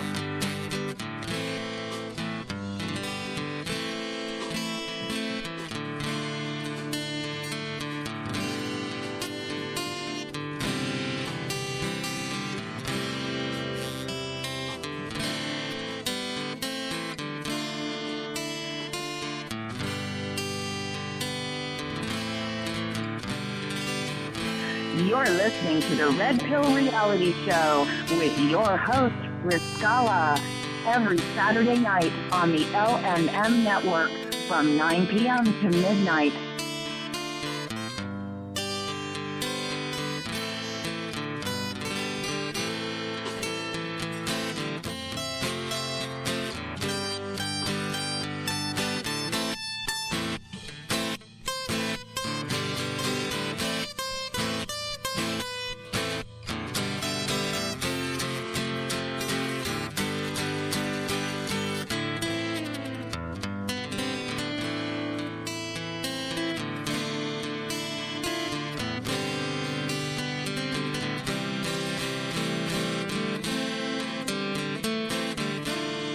And now your host, Riscalla.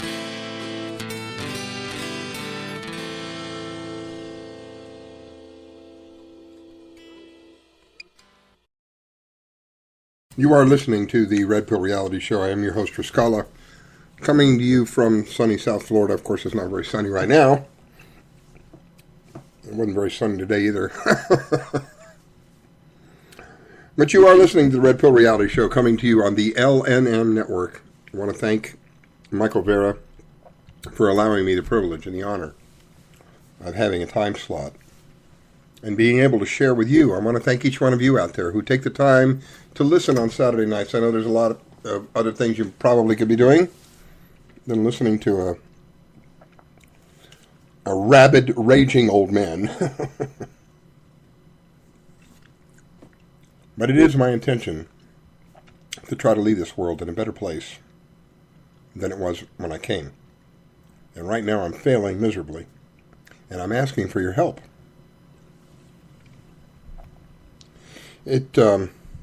First time in history, recorded history, it appears as though the generation coming up behind me is not going to outlive me.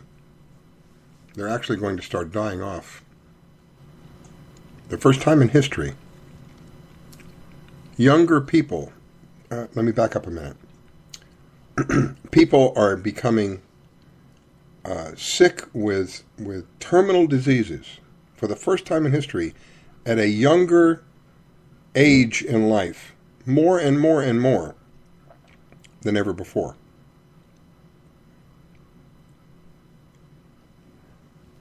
People are going through life thinking that everything is well and everything is good. Then they meet somebody like me,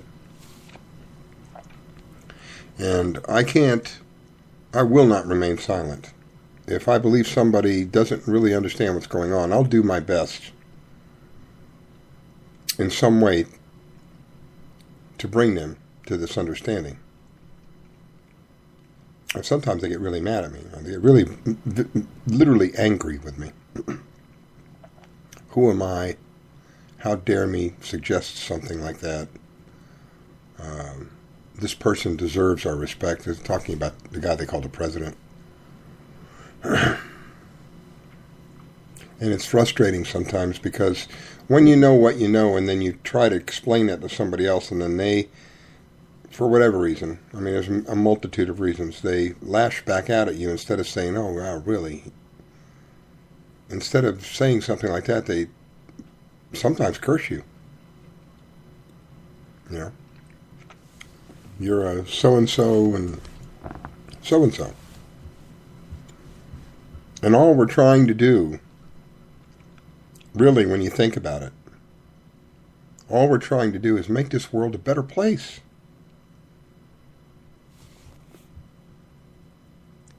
This small group of people that I keep referring to, what are they trying to do? What do you think they're trying to do? They're trying to make this world a better place too. For them. And not for you and me. That's the difference here. You and I would want to live in harmony with each other far more than we would want to pick up arms and start shooting at each other.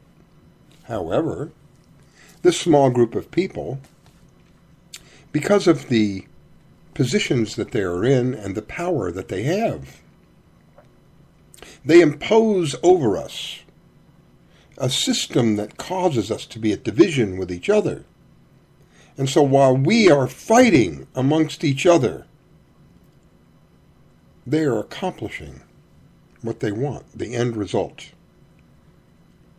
And that end result is a better world for them and a nightmare for you and me. Many of them understand that if the world were to wake up on a massive level, if it were possible,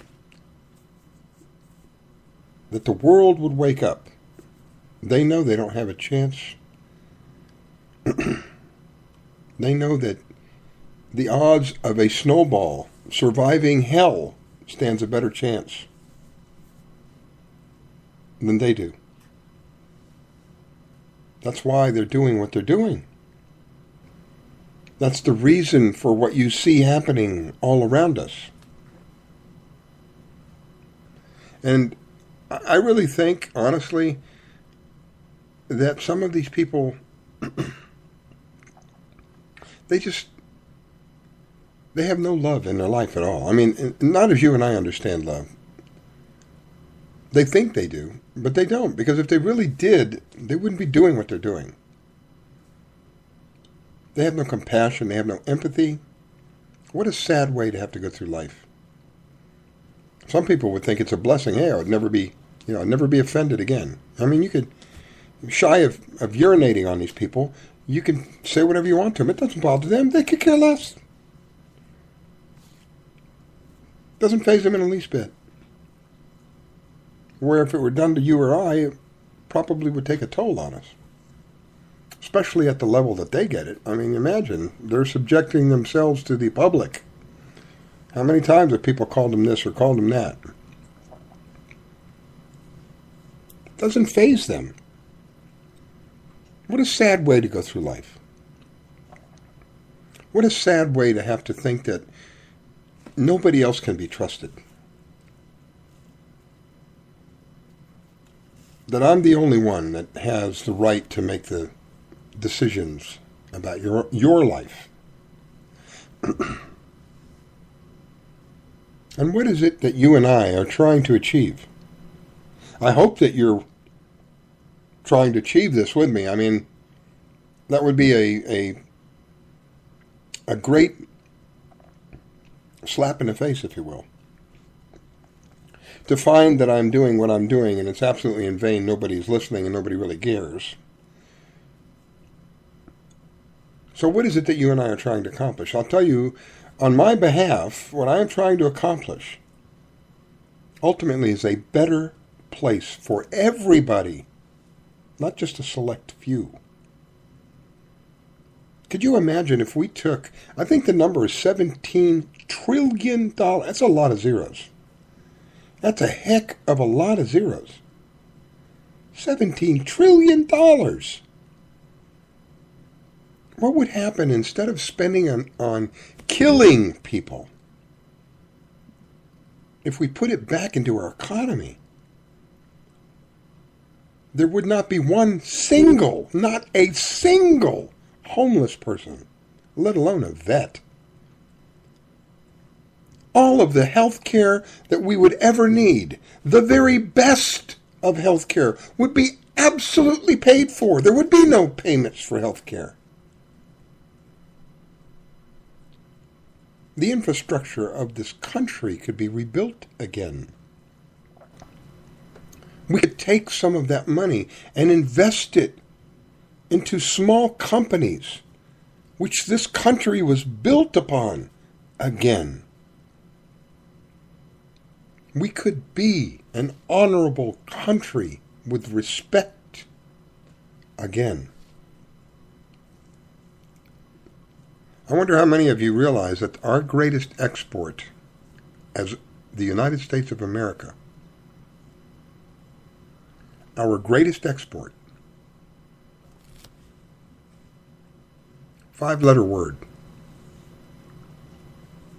death. D-E-A-T-H. Death. That's what we export. We are the largest supplier of military weapons. That's what we export. Death. There was a time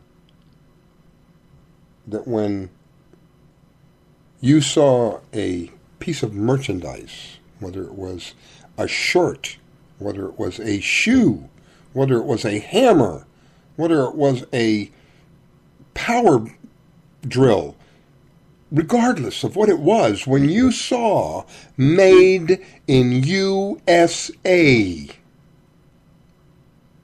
you knew that that had the quality that was superior to other countries. And slowly, all of that has been taken out of our country. The blue collar of this country has been decimated, just about completely disintegrated, all by design. All by design of a small group of people who wish to impose their will upon approximately 8.5 billion people on this planet. You see, this isn't just happening here in our country. This is happening all over the world. Countries where there is no central bank have become our enemy. They become villainized, criminalized, decredited, because we need you to hate them so we can move in and put one of our central banks and spread democracy, my friends.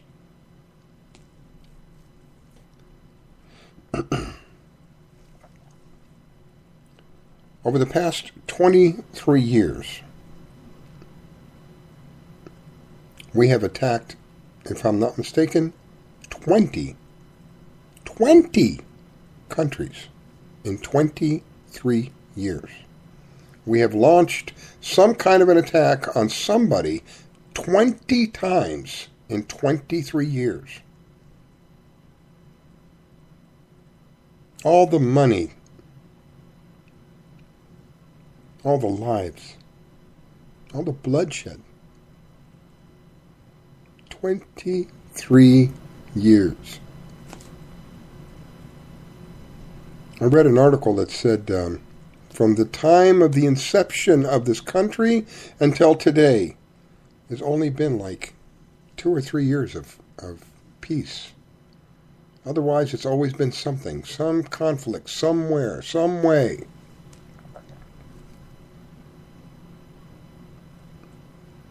I believe that it is our responsibility to put an end to all of this. That we, you and me, provide a solution on a permanent basis for this world, beginning in this country. And that permanent solution is to rid ourselves of these criminals that have rooted themselves deep within our government, as we call it. That we return to what the founding fathers specified. They gave us what am I trying to say? They gave us a recipe, if you will. I can't think of the right word. A map of how things should be. And we have allowed people that we have put in authority to tear that map up. You know, let's just look at the amendments to the Constitution. Let's just look at a couple of them, just to give you an idea. The First Amendment, where we're supposed to be able to speak our minds, regardless of whether you agree with us or not. We have the freedom of speech. Really? Really? Because from what I understand now, there are freedom of speech zones. You're only allowed to speak your mind in this area. If you come out of this area and speak your mind, we will arrest you. So there is no more free speech. It's gone. It's not. It's if it were free, you could say it wherever you wanted, to whoever you wanted, whenever you wanted, wherever you wanted. That's no longer the case. First Amendment, check it off. It's gone. Second Amendment, the right to bear arms. The right to bear arms, not guns. Arms. They chose that word for a specific reason. They felt that the populace of the country needed to be armed as well as the government, because there is always a possibility that given enough power, it will get to somebody's head, and they will need to be restrained. So anything, any kind of gun control, ammo control, direct gun control, clip control, whatever, is unconstitutional. So even though the Second Amendment is not completely stripped, it's pretty well gone.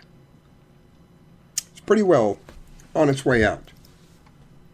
As we sit idly by and allow these people to continue,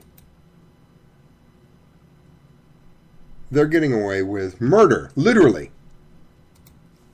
And you and I are the ones who suffer for it.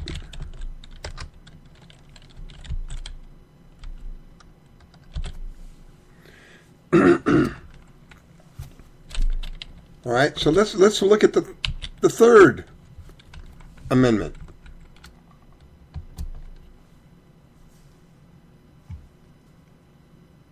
The Third Amendment says, I'm paraphrasing,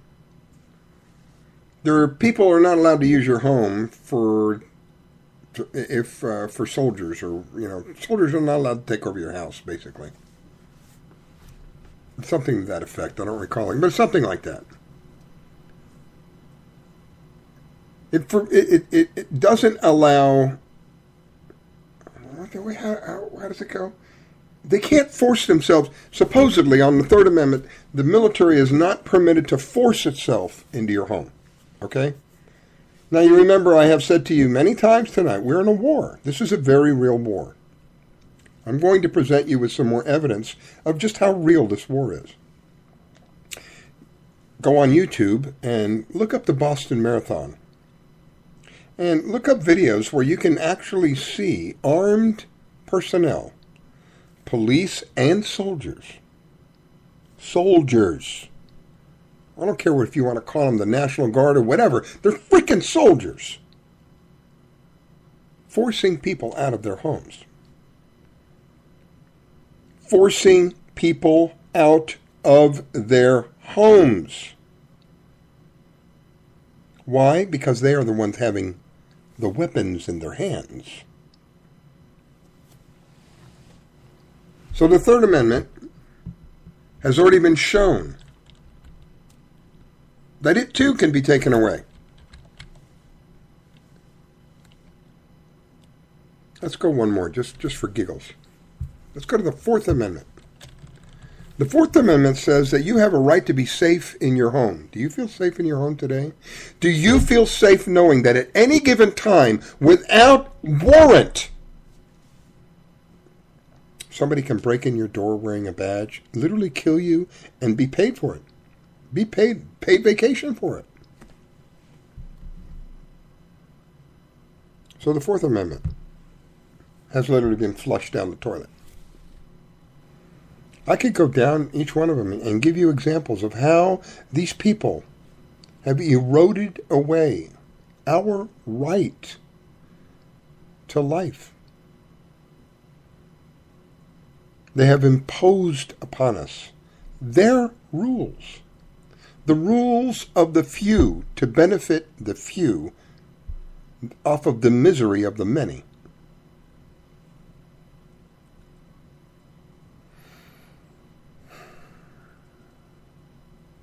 I really didn't I thought about not doing this show tonight because I don't like being in this frame of mind.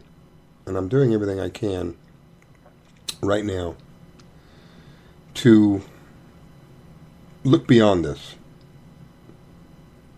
But I am, honestly, I am very disappointed. I am disheartened. Really, I'm disgusted. I don't understand. There are so many people on the internet. There are so many people who use the internet. Have they no clue of what has just happened? Are we going to be able to reverse this? I doubt it at this point. Once they get their hooks in, it's pretty hard to get them out. Just another reason to kick all these bums out, man. All of them. Including the Supreme Court justices. All of them need to go. They all need to go. But they're rooted deep in where they're at, and it's like if you've ever done gardening and you've cut a weed off and you haven't pulled it out by its root, there's just more of them coming. So until we completely wash this government out and put it back into an appropriate size, it was never intended to be what it is today. Never. It's supposed to be a very small group running an administration, administering. Not poking their fingers and their eyes and their ears into our private lives. Not passing laws that allow people with badges to literally murder other people and get paid for it. It was never intended to be that way. And that's what we're looking at today. The odds, 8 times greater to be killed by law enforcement than a terrorist, and everything that has happened, we are told, is for our security, is for our safety. It's all about the security and the safety of us. If that is the case, then why is it that we are dying at a faster rate at the hands of people wearing badges than soldiers are in the war? How is that possible? If there is something not seriously wrong with this country, how could that be possible? And that is not even the tip of the iceberg. We send our kids off to war, they come back needing our help, and this government turns its back on them. Now they're committing suicide. Suicide faster than they are dying in the war. Whose fault is that? The very people who felt it was their responsibility to send them out, the same people turned their back on them. And they opened the gates to people who have paid no taxes, to people who are coming from another country. God knows what kind of health condition they're in. They're paying them. They're giving them benefits while they're taking away benefits from the very people who supposedly fought for our freedom. This is what we're living in today. Are we going to stop this or not? This is what it's come down to. Are we going to sit here, twiddle our fingers, our thumbs, and stick our fingers in our noses and other orifices, if you understand what I'm saying? Or are we going to do something about it? I'm hell-bent on doing something about it. I don't give a rat's behind. What's right is right, and what is going on today is not right. Not even close to being right. It's time for some people to start getting pissed off and using that anger in a righteous way and making forward progress to benefit everybody instead of this small group of people.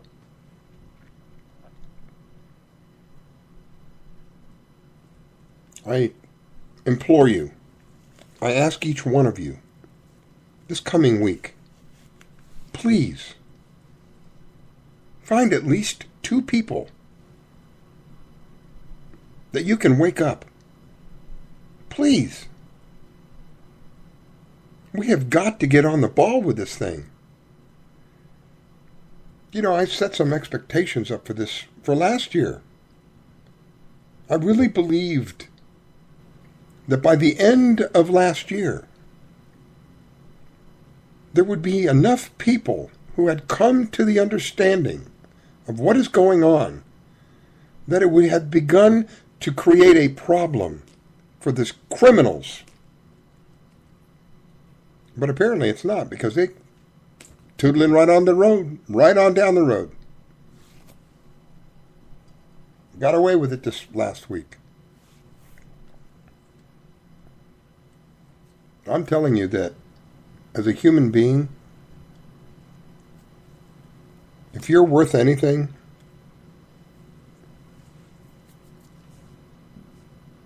and I believe each one of us is invaluable, we are priceless. As a human being, if you're worth anything, you should be concerned about what is happening in our country. And if you are concerned about what is happening in our country, then by golly, let's start taking some action. And the action that I'm asking you to take is very simple. It doesn't cost you anything with regard to money. It's going to take up some of your time, take a little bit of commitment. But the return on your investment will be so great. We have got to take these people out of control. They are completely out of control. And we need to remove them from their offices.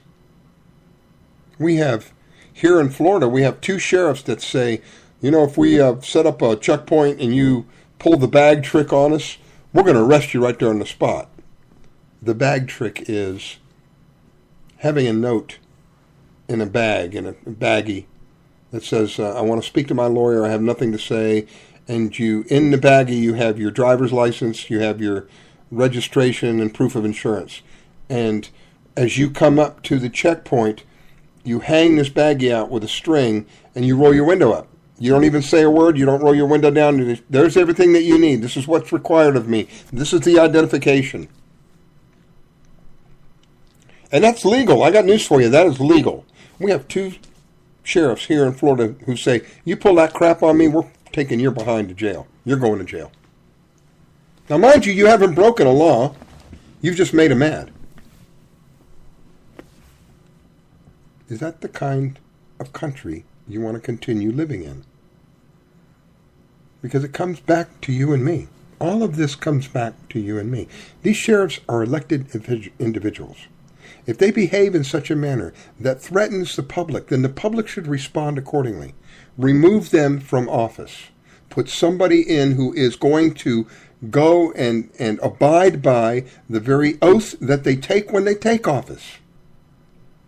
And that part of that oath is to see to it that you and I have been given God-given rights, and that no man has a right to remove that from us. No man has a right to I can't think of the word. Sorry, I drew a blank. Nobody has a right to impede those rights upon us for their own personal benefit. Meaning exactly what these sheriffs said. If you come by one of our checkpoints and you drop this bag out, we're going to arrest you. You haven't broken a law. Why are they arresting you if you have not broken a law? Therefore, the very oath that they took in order to protect you, they've broken. They need to be removed from office. We are too tolerant of these criminals and intolerant of people who have more why am I having such a hard time? We have more to share with each other than them. It's getting near midnight. I'm losing it. Halfheimers. I'm not all the way there yet. But I think you understand what I'm saying to you. We have more in common with each other than we would have with someone who's going to say, yeah, if you hang this bag out at a checkpoint, I'm going to arrest you. Then why support them? Why allow them to continue? If they're not serving in the capacity that they're supposed to be, if you and I were working for a company and we didn't serve in the capacity that we were hired to do, don't you think they'd fire our behind in a heartbeat? Well, let's fire these people. We have the right to do this. Enough of the deceptions, enough of the fear tactics. Enough already. We've had enough. It's time to take our country back. And the only way that we can successfully do that on a permanent basis is to build relationships, to be united, and to pray. I'm absolutely positive about what I'm telling you. I have no doubt in my mind. And the only way I can see that occurring is for us to build the very most important relationship first, the one with ourselves. You know, I said to you earlier, when I started doing all of this, I felt that the need was to tell you about all of this stuff that is going on, because there is a lot of just nasty, evil stuff going on. You should know about it, but I'm not the guy to tell you. You should go find out for yourself. What I'm here to do, that I realize now, is to explain to you that the world is at our fingertips. We can live happily. We can live joyful, fulfilling lives. All of that is possible as long as we understand the most important relationship that we can have is the relationship that we have with ourselves. Because once we light up inside, that light will begin to light other people up. And as we begin to light other people up, guess what happens to the darkness? It's like cockroaches in sunlight. They just run. They literally cannot stand the light. They scatter. We will reach a point where we don't need these people anymore. We won't fall for their deceits. We will see right through the horrors that they have perpetrated. We just won't need them, like the pacifier that I told you about. We just won't need them anymore. We must raise our consciousness levels, my friends. And in order to do that, we must absolutely, positively, without question, must recognize the most important relationship that we have with ourselves. In doing so, I guarantee you, as sure as the sun shines, we will shine as well. This world will shine. It will be a better place. Fear will go and be gone like it needs to be. We won't have to deal with 1/1000th of what we're dealing with today. Happiness, fulfillment, peace on earth. That so many people cry during the Christmas season, which just makes me crazy. Why is it only on Christmas that we ask for peace on earth? Why isn't it every frickin' day that we ask for peace on earth? Because that's what we need every day, to live without fear, with peace on earth. Now, is that a possibility in your mind? It is a very doable thing in my mind. Is it a possibility in your mind? Because as long as you believe that it is not possible, then the reality is it is not possible. And once you can turn and change that thought into, hey, you know what? Maybe. The odds are much better for us to succeed. Because you've just opened up a doorway to the possibility of something that is not happening right now. Okay, going to take the last break. You're listening to the Red Pill Reality Show. I am Riscalla. Be right back.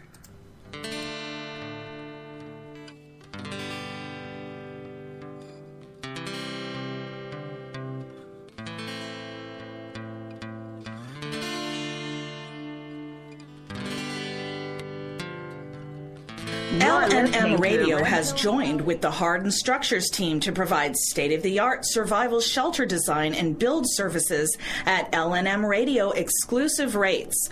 Hardened Structures, with over 21 years experience in military, commercial, and private shelter design build services, are also offering L&M Radio listeners a free consultation, normally a $500 value.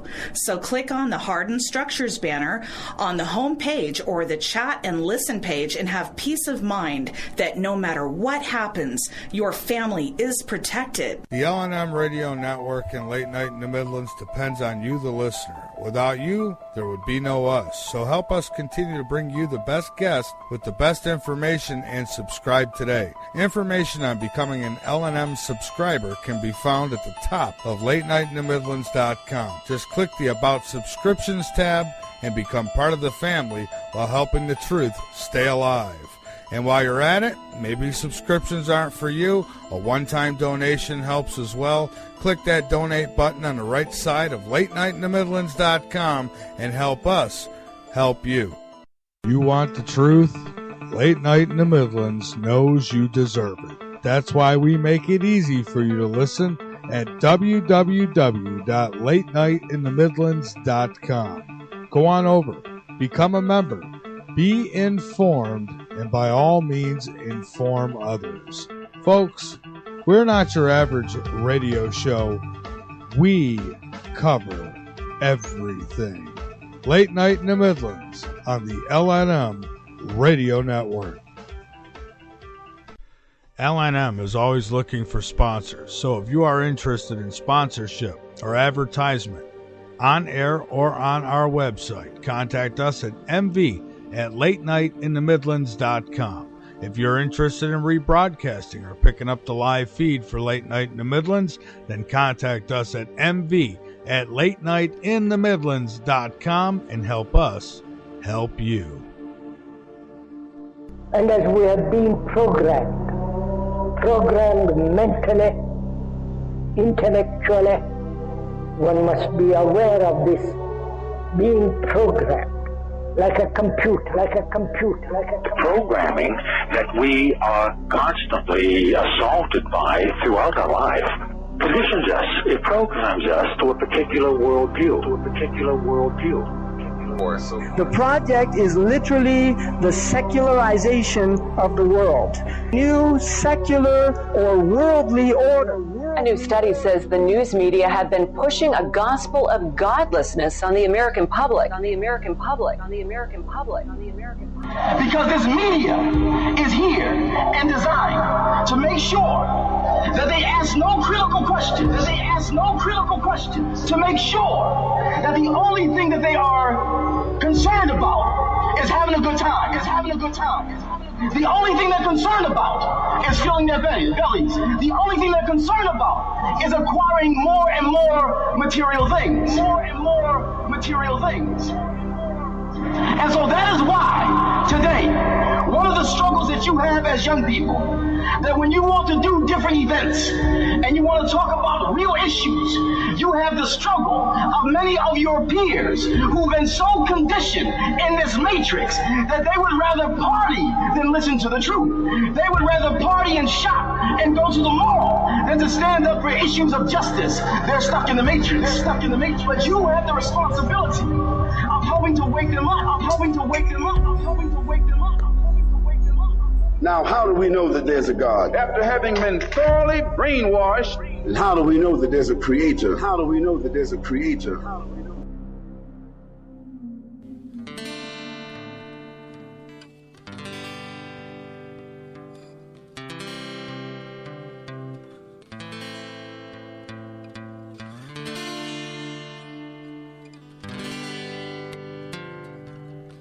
You're listening to the Red Pill Reality Show.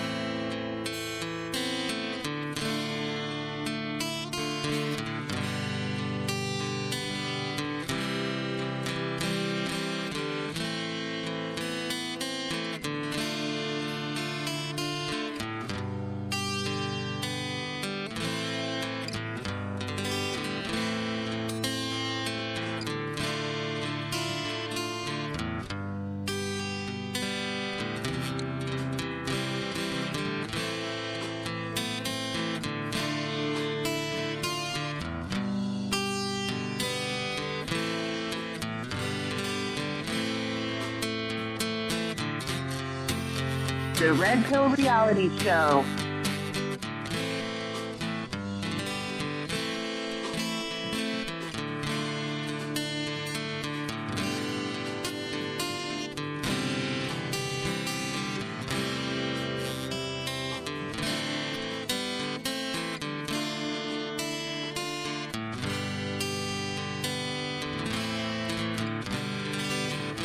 You're listening to the Red Pill Reality Show with your host, Riscalla, every Saturday night on the LNM Network from 9 p.m. to midnight.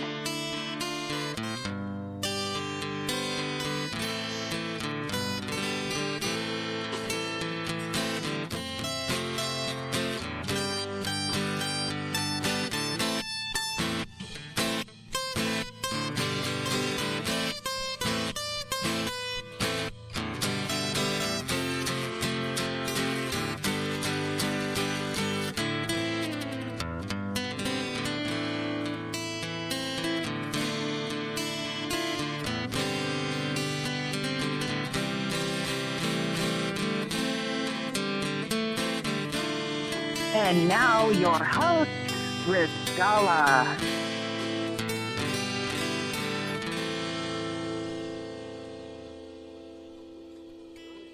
It is a Red Pill Reality Show. I'm your host, Riscalla, coming to you from sunny South Florida on the LNM Network. And I want to thank each and every one of you for taking the time to listen, allowing me to share my opinions, allowing me to share the facts that I know with you in hopes of making a better world. I mean, that's what really all this is about. To make a better world. A better world not just for me, a better world not just for you, but a better world for all of us. And what the other side wants is a better world for all of them. Now, the problem with that is that there's a very small number of them, and there's a very large number of us. So if they're going to make the world a better place for them, certainly we are going to be the ones who suffer. Because we're not part of them. We're not part of their group. They feel as though that we are the threat to them. And we are. We are because of what they have done. Not just that we are a threat just because of who they are. We are a threat because they know what they have done should the masses awaken. As George Bush said, and I'm paraphrasing, if the people realize what we have done, they would chase us down and lynch us in the street. That was George Papa Bush said that. So they do fear us. And that is evidenced by the different laws that they have passed to protect them from us, when it was never intended to be that way. They do fear us because it is evidenced by the way that we are being treated today. When you have more people dying at the hands of law enforcement agents than people are dying in our wars. They're very afraid of us. They're very afraid of what we're capable of doing. Fortunately for them, the majority of us don't have a freaking clue. So my purpose here, after all is said and done, my purpose here, let's create a better world. Let's make this a better place. It starts with us individually. And it starts with the understanding. This is not a fantasy. This is not a conspiracy. This is not a theory. This is reality. And the reality is, you and I, as a people, are the rightful owners of power. It's time to take it back. The people who we have entrusted it with have abused it, as well as abused us. They have stripped themselves of the right to hold authority.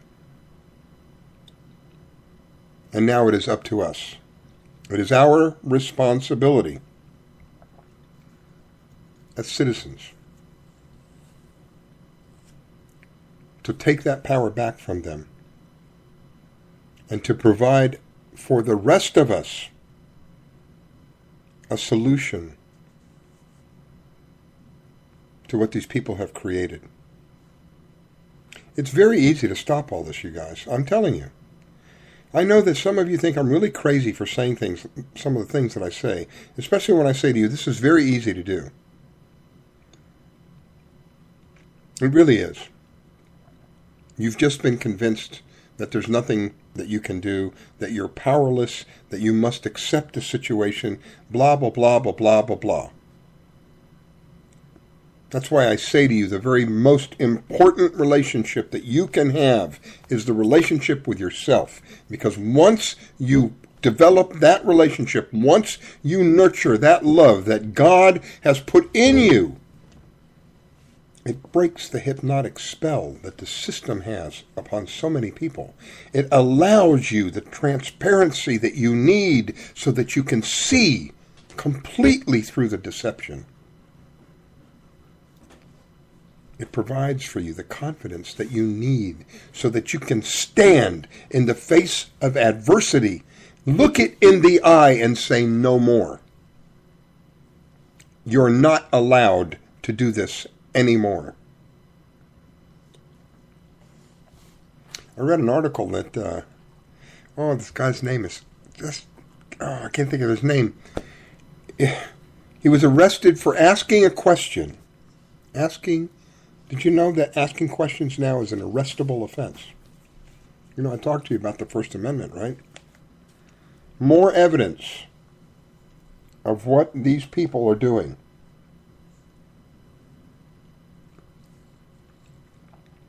So I am dedicating the show tonight to pissing some of you off out there, in hopes that in doing so, you would do something instead of just listening. Because we don't need listeners, we need doers. We don't need leaders. Each one of us needs to be a leader. You don't need somebody in a position that is over everybody else. We need to be as equals, equally responsible to each other. And in doing so, making a better world for those who are coming up behind us. It's certainly not happening. You don't hear about Fukushima and its devastating effects. Devastating. Not a word. But all you got to do is a little bit of research. Start looking around radiation levels in California. Radiation levels across the United States. Do comparisons. Radiation levels in the United States 2015. Radiation levels in the United States 2010. See what you see. See if I'm correct or if I am incorrect. That the radiation levels have gone up over 1,000% just in the last year. Take a look around at, for example, what's another one? Look at the pH levels. There's a good one. The pH levels of soil across the United States. In some places, the pH levels has gone so alkaline that the normal plants that would grow there can no longer grow there. The ubiquitous plants of that area can no longer grow there because the soil has changed. What has happened? What causes that? And we look around us and we see this crazy cycle of weather that is happening. Nobody really understands why we're going through all of this. I mean, the average person. I had a conversation with one of my vendors who's up north. Said they were expecting to get 5 or 6 inches of snow that night. I said, "Would you do me a favor? Go get some of that snow and pack it into a ball and bring it inside and put a lighter to it. And I'm just curious what you think, what you find. Call me and let me know. I'm waiting to hear back." He asked me in the course of the conversation, "Why would I want to do that?" I said, "Because I believe that when you do what I'm asking you to do, that's not going to melt. You're going to see it, it's going to almost catch fire. But it's not going to melt in the traditional sense. It'll melt like a piece of plastic melts. Because what you're seeing is not real snow. It's manufactured. It's a chemical that is mixed together and under the right circumstances turns into ice. Synthetic ice. Now, do we want to continue living like this, at the mercy of a small group of people who have developed technology that allows them to play with our weather, play with our peace of mind, play with our emotions, literally affect us physically by trying to force us to take shots? They are forcing us to purchase something that they don't have the authority to do, but they're doing it anyway. They are declared war upon us, even though it is us who supplies them with everything that they need. So is this the kind of country that you wish to continue living in? Because it's not for me. And it's certainly not for those who were with me during the Vietnam War and laid their lives out to protect us. It's certainly not for them. It's certainly not for anyone else who has served this country believing that what they were doing was for the good of this country, for the good of the people, and not the corporations. This is where I say to you, we have a responsibility. We have a responsibility to ourselves, that we deserve to be loved by ourselves. We deserve to be confident in who we are, so that we can share that with other people. And in doing so, the fear factor that this small group of people continues to perpetrate upon us will no longer work. It just won't work anymore. It'll be like the pacifier. It just won't be of any value anymore. You know, many times I presented the question, what do you think it would be like never to pay an electric bill again? What do you think it would be like never to have to worry about gasoline again? Never to have to buy another gallon of gasoline again? What do you think just those two things, what do you think that would be like? Because it's very possible. The technology exists today. How'd you like to pull up to your house and instead of filling your car up with gas, you pull out your hose and you fill your tank up with water? And you do that like maybe once every 6 months. Maybe at them. Probably even more than that. Because that technology exists. It's been suppressed so that you and I can remain slaves. How'd you like to come home and turn on for me in Florida, it gets brutally hot sometimes. I don't know what's worse, the heat or the humidity. There are times you walk outside, you feel like you've literally walked into a sauna. So for me in Florida, I would love to be able to turn my air conditioner on, leave the thing on all day long at 72, so when I come home, the house is nice and cool. Well, you guys that are up north, how would you like to be able to come home and have your house at 78 degrees and not have to pay for that but one time? Pay for the equipment once, and from that point forward, it's yours. There are no gasoline bills. There are no fuel bills. There are no compressed propane bills. None of that. And that's just a tip. That is just a tip. We could travel from one place to another in the span of seconds. Seconds! But the technology is being suppressed. We can regrow limbs. We can regrow limbs. We have the technology. But it's being suppressed. There's more money in prosthetics. Prosthetics can be managed. You regrow an arm or regrow a finger or whatever, it's a one-time deal. We're done. I can't make any money on that. That's why we have to change our consciousness, my friends. That's why we have to raise our consciousness levels. Because once we do, we understand what money really is. And that it's not worth our energy, especially what they're calling money today. People are dying for a piece of whatever it is made out of that is absolutely worthless. But they're risking their lives day in and day out in order to accumulate more of that. All based on a lie. All based on a system of enslavement. We've got to rise above all this, my friends. And the only way I see it ever being possible is for us to start with ourselves, to work with ourselves first, to build the relationship that we deserve to have with ourselves.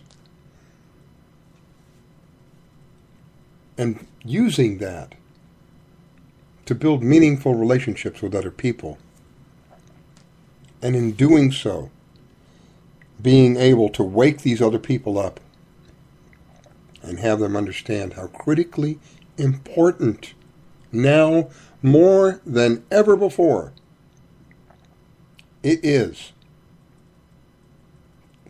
to have the Paul Revere effect. Each one of us needs to be the Paul Revere. There is so much going on, so much evil, that the only way I see that we're going to be able to be victorious in this thing is through love. Because if we respond to it in the natural way, we'll just create more of the same thing. Personally, I've had enough. I believe that many, many people out there have had enough. If that's the case, then the time for change, real change, positive change, a change that benefits everybody kind of change, is now. Not tomorrow, not in a week. Right now. It starts right now. It starts with you and your ability to accept yourself unconditionally and begin building relationships with other people so that we can stand shoulder to shoulder, united against these criminals. Because if we don't choose, they will choose for us. Either we're going to take it upon ourselves to fix this problem, or this problem will fix us. This is what it boils down to. We are in a war. We have been declared the enemy. It's time to get real serious about what's going on, my friends. We're running out of time. And with the passing of this last bill, that was like a kick in the groin to me. It really was. It was like a kick right smack dab in the middle of the groin. And it's not going down easy.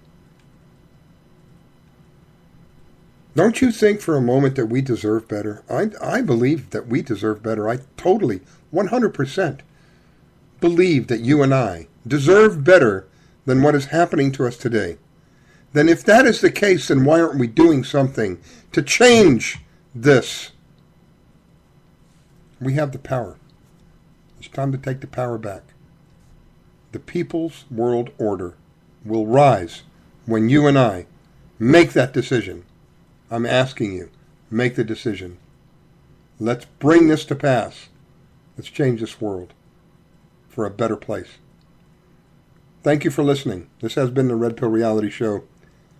I have been your host for the evening, Riscalla Stefan, coming to you across the LNM network. Thank you. God bless you.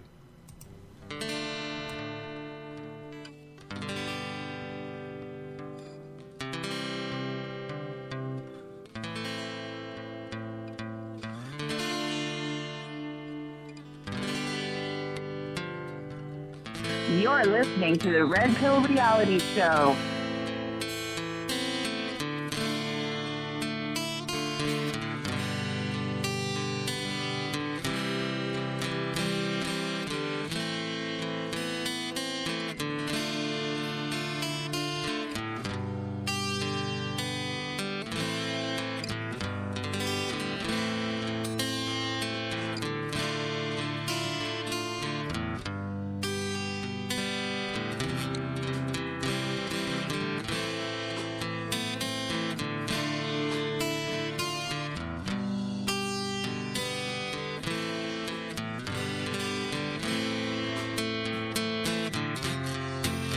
The Red Pill Reality Show.